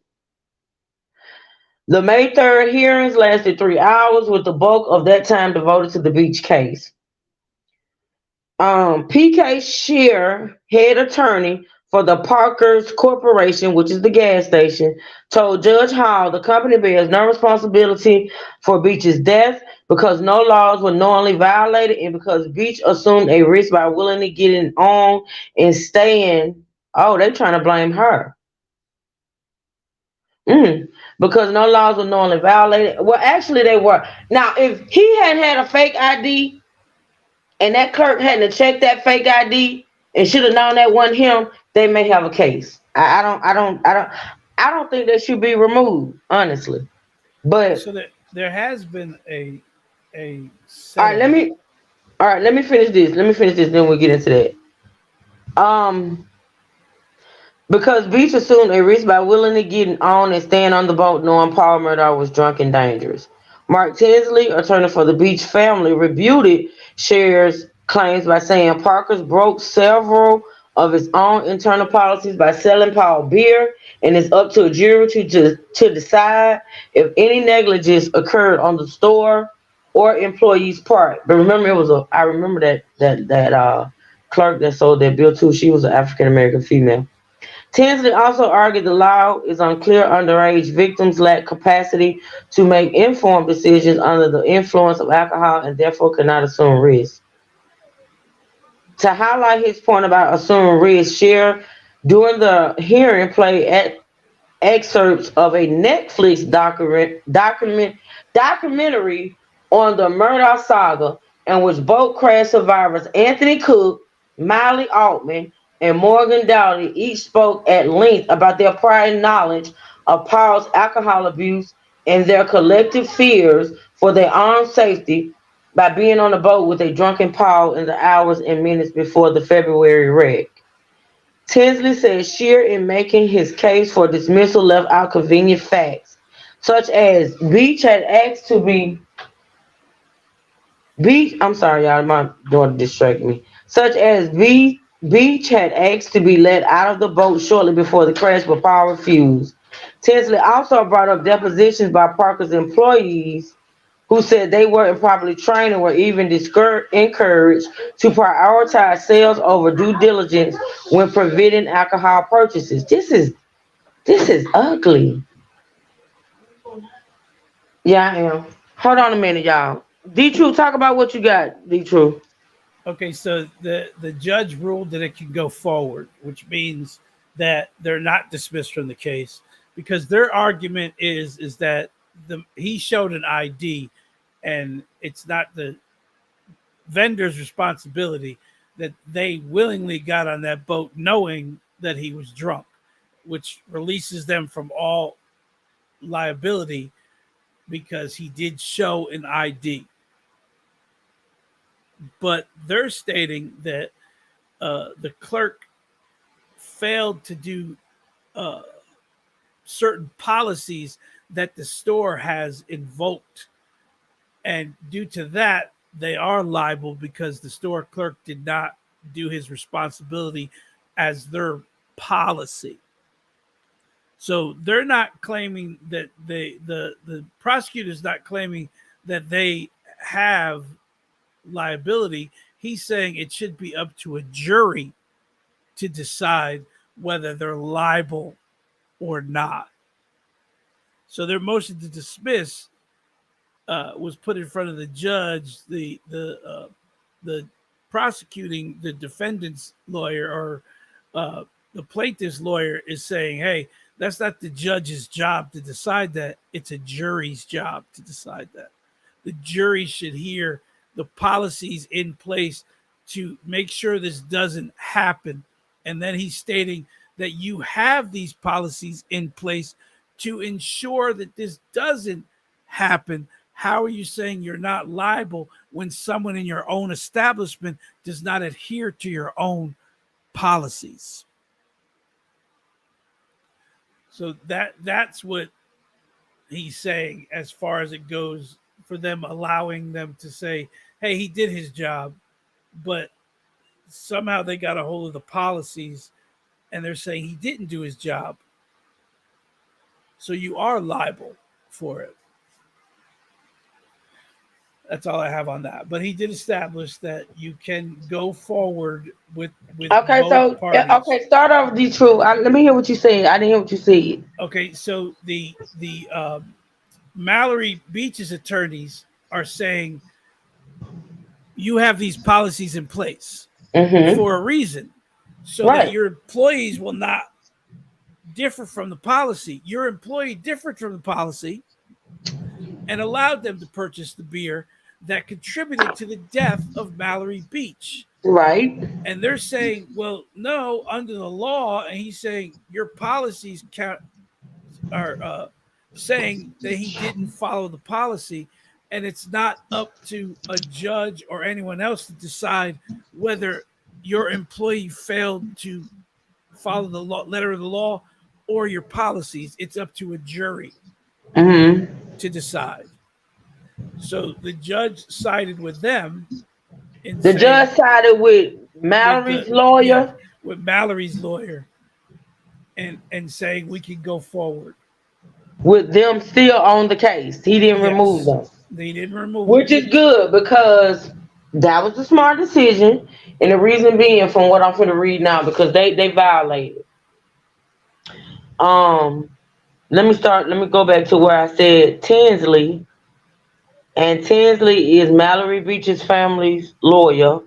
He said that Shear, which is the convenience store attorney, in making his case for dismissal left out convenient facts, such as Beach had asked to be let out of the boat shortly before the crash, but Paul refused. This is all on tape, y'all.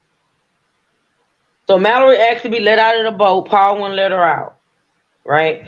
Tinsley also brought up depositions by Parker's employees. Now, this is the employees of the convenience store,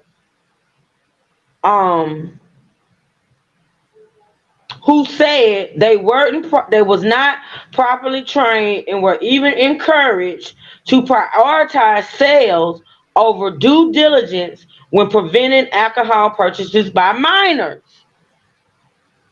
Which means basically they saying the folks they sell the damn alcohol. Okay? Now, this is the girl that I saw in the photo. I'm in the video. I'm thinking this is the clerk that I saw in the video. Her name is Tajia Cohen. Tajia Cohen was a worker at the Parker store number 55 near Ridgeland the evening of February 23rd, 2019. She sold alcohol to an underage Paul hours before the boat wreck after Paul reportedly used a valid identification belonging to his older brother Buster to make the purchase. Okay? Tinsley said Cohen scanned the ID Paul used to a computer to verify it was valid, but Tinsley argues that she didn't follow Parker's policy on verifying appearance to match Paul's physical traits with the photo and attributes on the ID he used. In fact, Tinsley argues she was never even properly trained on that process. But this is the thing. If you look at the video, she don't look at him to verify ID. She scanned that, and you can see it. She scanned that ID, and when that ID came up valid, she sold that alcohol. So it was a long night. Your chat is harassing me, but she had a long night. She was ready to get off. So they're saying that Paul went into a bar and also purchased shots prior to the crash.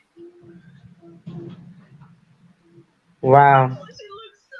Now, how was he able to pull that maneuver off? He used the same ID. Yeah, he used. But a bar is totally different than the convenience store. You think the bar would be more strict or stringent on who they let in? Because most bars have bouncers. Since Paul did not look 21. And they have bouncers that'll get your ID before you get to the bar, and then sometimes the bartender will ask too.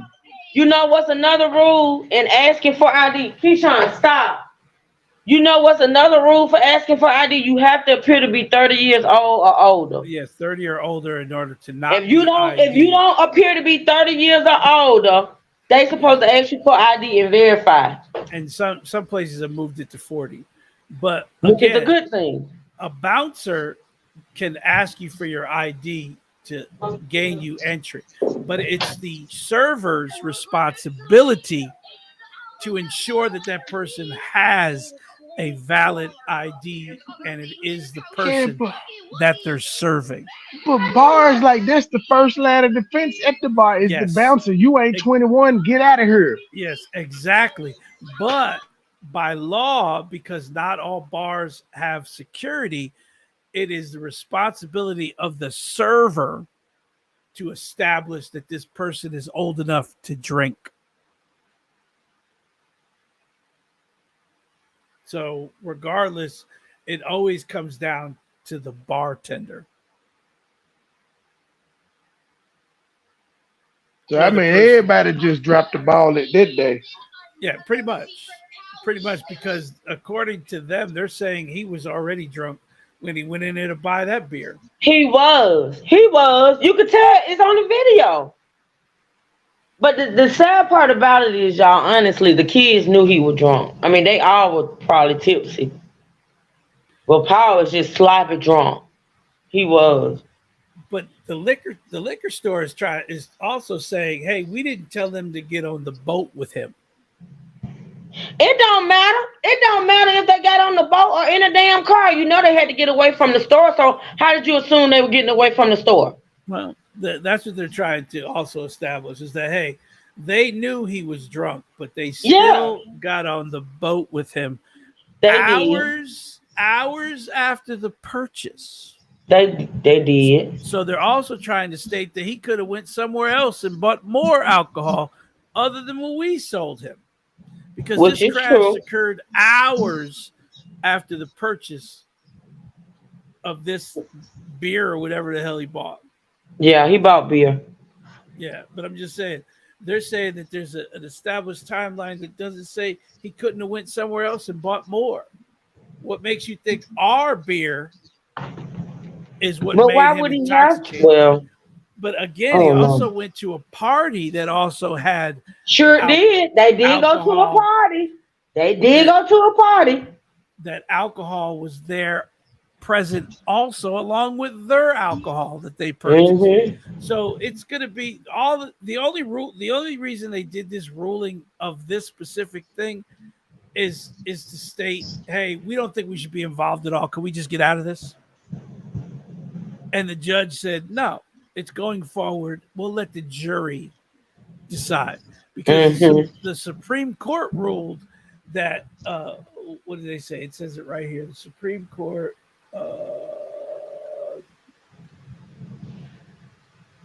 it says the motion of summary judgment also argued that under South Carolina law, Parker could not be strictly liable for selling alcohol to a minor.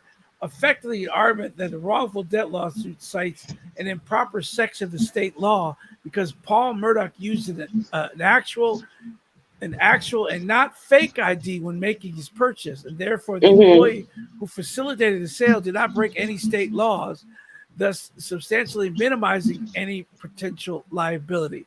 So because it wasn't a fake ID, it would scan as a real ID. Because listen, I get that. It was a real ID, but you still supposed to verify that ID is the ID of the person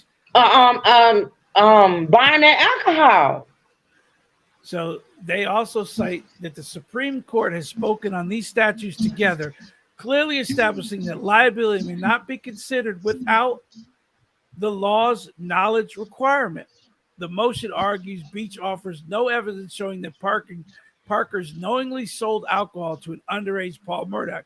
In fact, all the evidence contradicts any such finding, entitling Parker to a summary judgment. They're saying that once he showed them that ID, that they were released from any liability. No, I don't feel that because you're supposed to verify the person. Either the judge feels the same way. The judge is saying the same exact thing. I don't see how this falls into the argument that they did their job. They're also stating that you have policies about checking IDs for verification. Their policy states Hey, Niecy Pooh, Thank you for dropping in. Go ahead. Their policy states that you must verify that the person in the ID is the person that handed it to you. Facts. Okay, and as far as fakes goes, it's hard to prosecute someone for allowing a fake ID to come through. I mean, if it says Jean Claude Van Damme, 6'5" and the dude's 5'11", you knowingly you should be like, and then most of the time they misspell shit because they're going to idiots to make these IDs. But unless it's a flagrant foul for the fake ID, it's flagrant to me. It's hard to hold them I'm liable. sorry, D True, because I'm gonna tell you something. When I worked at the one I worked with, they were adamant. Listen, the first thing you do, you scan it. You scan it to make sure it's valid. Then you look at the person, you look at the ID, and you verify that you don't just scan the ID to make sure it's valid. You look at the person and you look at the photo on the ID. You make sure that's the person that's buying the alcohol. They follow one step, one rule, but they lacked on the other. Because yes, and their you policy, can't mistake Buster for Paul. Yeah, their policy states that you must scan it and then verify that the person in the picture is the person holding the ID. That's how it's supposed to go to, Nicole. That's their policy. Yeah, and so because I remember one time, because the state board, like they got a practice. I don't know where it is everywhere else. All I know is about here, and they got a practice of sending employees that appear to be underage into stores and in gas stations and things of that nature to try to purchase alcohol and see how, to see what the clerk or whatever is gonna do when it comes to the sale of that alcohol. Yeah, now, they do that here don't too. follow the rules. Let me tell you what happened to me. So I used to work the night shift, right? It was a second job for me, so I worked the night shift. So this young guy, you know what? Now that I think about it, hell, that dude looked like Paul. He was a younger white guy, right? He was a younger white guy. He came in. It wasn't too busy because it was getting to be close to closing time. He came in and he got a case of beer and he came to the register. So when he came up, me, I'm looking at him. He appeared to be too young. He literally appeared to be too young. And he definitely didn't appear to be 30, okay? So I asked him for his ID.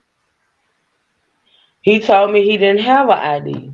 So I said, well, I'm sorry, young man. I can't sell you this alcohol, right? I'm sitting there, counting up a little tear because I'm getting ready to get out of there. And he goes out, and in comes him and two more guys. And I'm looking. Because, see, what I thought was finna happen, which is another thing you have to be careful of. What I thought was finna happen was he was going to have the older guys purchase the alcohol, which you can't do either. No. Like if you deny somebody alcohol, if you deny them the purchase and they go and get somebody and send somebody in there to get it, you have to deny that person too, whether they're old or whether they're old enough or not. Right? Exactly. That's the rule. That's the law. So they come in and I'm looking like, okay, now I'm gonna have to now they finna try me. This is what I'm thinking in my brain. Okay, now he finna try me. He's finna try to get some of his friends to purchase the alcohol. But instead of going over there to the beer case or whatever, they come straight to the register and I'm looking and it was like, what's your name? And then I told them and they said, well, congratulations. I'm like, what the hell? So they told me who they were. They were from the state. Look at the board. They were from the board. And they were saying they had sent the guy in to purchase the alcohol and I did what I was supposed to do and they were going to contact my employer the next day. But had I sold that guy that alcohol, y'all, without an ID, I would have been arrested. Yep.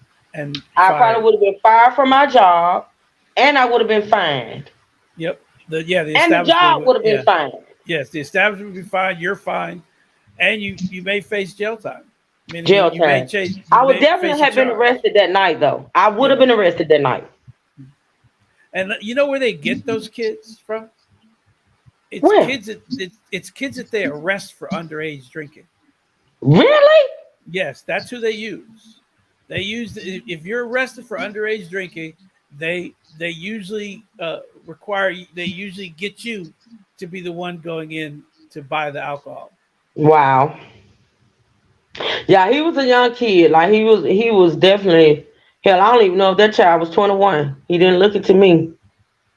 So I definitely wasn't finna sell him. But yeah, that's what happened. So even though I feel sorry, and you can best believe that young woman that I saw that video that sold him that alcohol, she's fired.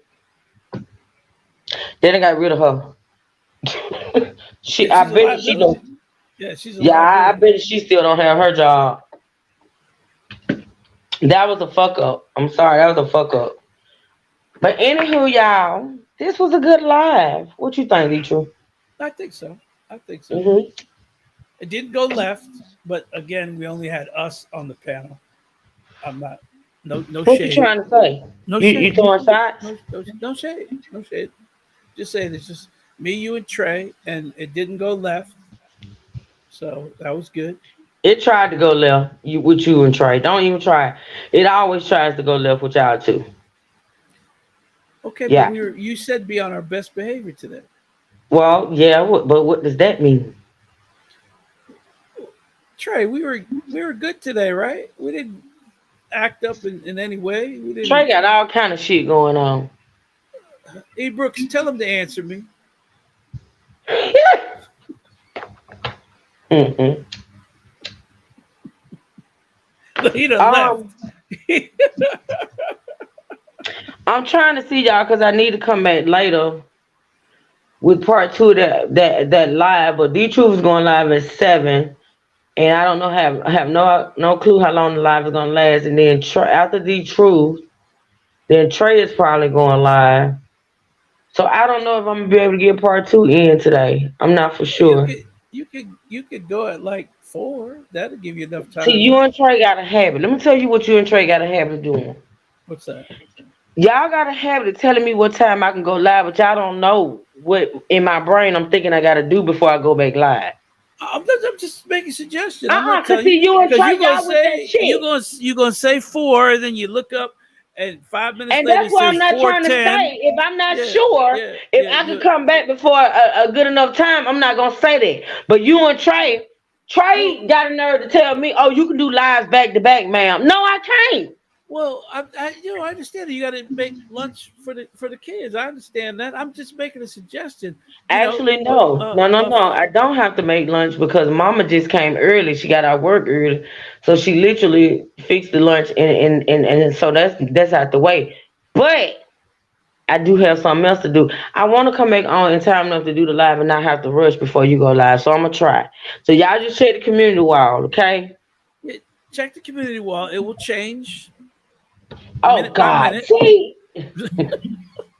It started 4, and I then don't get no leeway when it comes to these two. Y'all just know that they really. it'll be 4:30. When you blink, you look up again. It'll say 4:30, then 4:35, and then 4:47, and then See what I'm saying?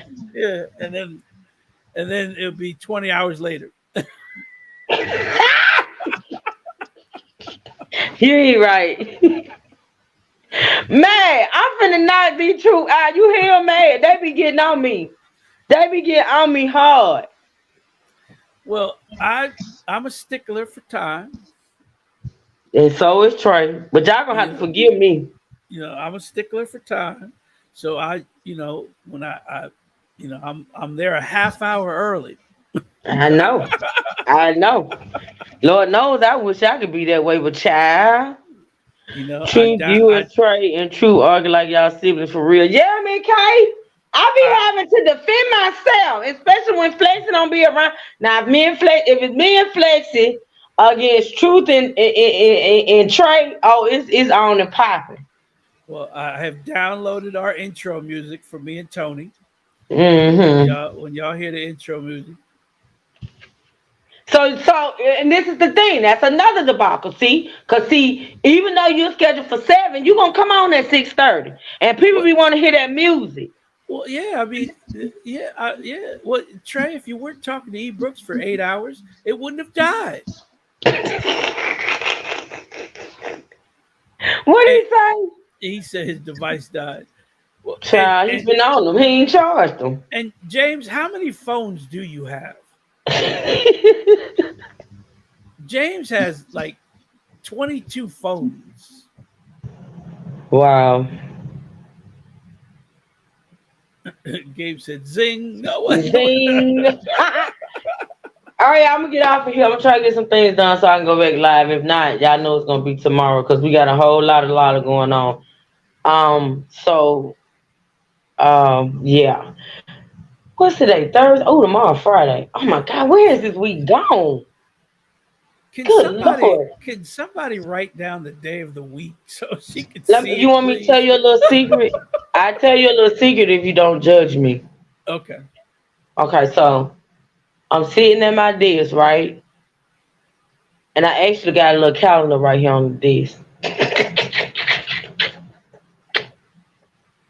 I just don't ever look at it before I say what the day is. Miss Ann said, "Don't forget her." Oh, you don't even look. I won't, Miss Ann. I won't, sweetie. This is the tearaway calendar. It's a desk calendar. It's a little cute. It's a little cute calendar that's in a little holder. My mama bought it for me. It's real, and it's refillable, and it's just the cutest thing. But yeah. Do you not have the date on your computer screen? Actually, yeah, and my screensaver is on, and it said 108 Thursday, June the 1st. Yeah. That don't mean shit neither. You know I be all over the place. Why you acting like you don't know me? Yeah, you're right. You got Petty Gold, you got D True, you got People Champ. Thank you, E Brooks. Thank you, sweetie. Oh Lord. Thank you for multitasking, E Brooks. Thank you. That's what she doing. She really is multitasking. Talking about she was in a meeting. I was in a meeting. Yeah, who's the meeting with? Oh, I'm sorry. Now I can start. There's a meeting in my bedroom. Hey. E Brooks gonna get us. You know what? I went out and bought me a speaker, Juicy, so that Miss Liz can join us on these lives. Yeah. Yes, I did help Miss Liz. She will be on the next video that we do, where all of us are there. Mm-hmm. Miss Liz will be joining. Don't forget about. Yeah, don't forget about tonight's live, honey. It's gonna be off the chain. I got a feeling it's gonna be off the chain. Tony is writing questions right now as we speak. Child, Tony is a mess, honey. He is a mess. He ready too. But anyway, y'all, we're gonna get off of here. I love y'all. I appreciate y'all so much for supporting this hashtag content that matters. Okay. We will be back tomorrow morning with the next witness. And shout out to The Truth, who's always a blessing to these lives. Shout out to Trey, who was halfway here today. He wasn't really here today, y'all. But yeah, he showed up. Thank y'all so much. Shout out to the True Sipper State Gang, my moderators, listen, all of y'all, my monetary contributors. I appreciate y'all so much. And we'll be back later, y'all. Y'all have a blessed, beautiful day. Be safe. All right, out there in them streets. Be safe, be blessed, never stress. And we will see y'all later. Thank y'all for joining. Thank you, D True. Thank you, Trey. No, you listening. You did do it. Thank you for having me.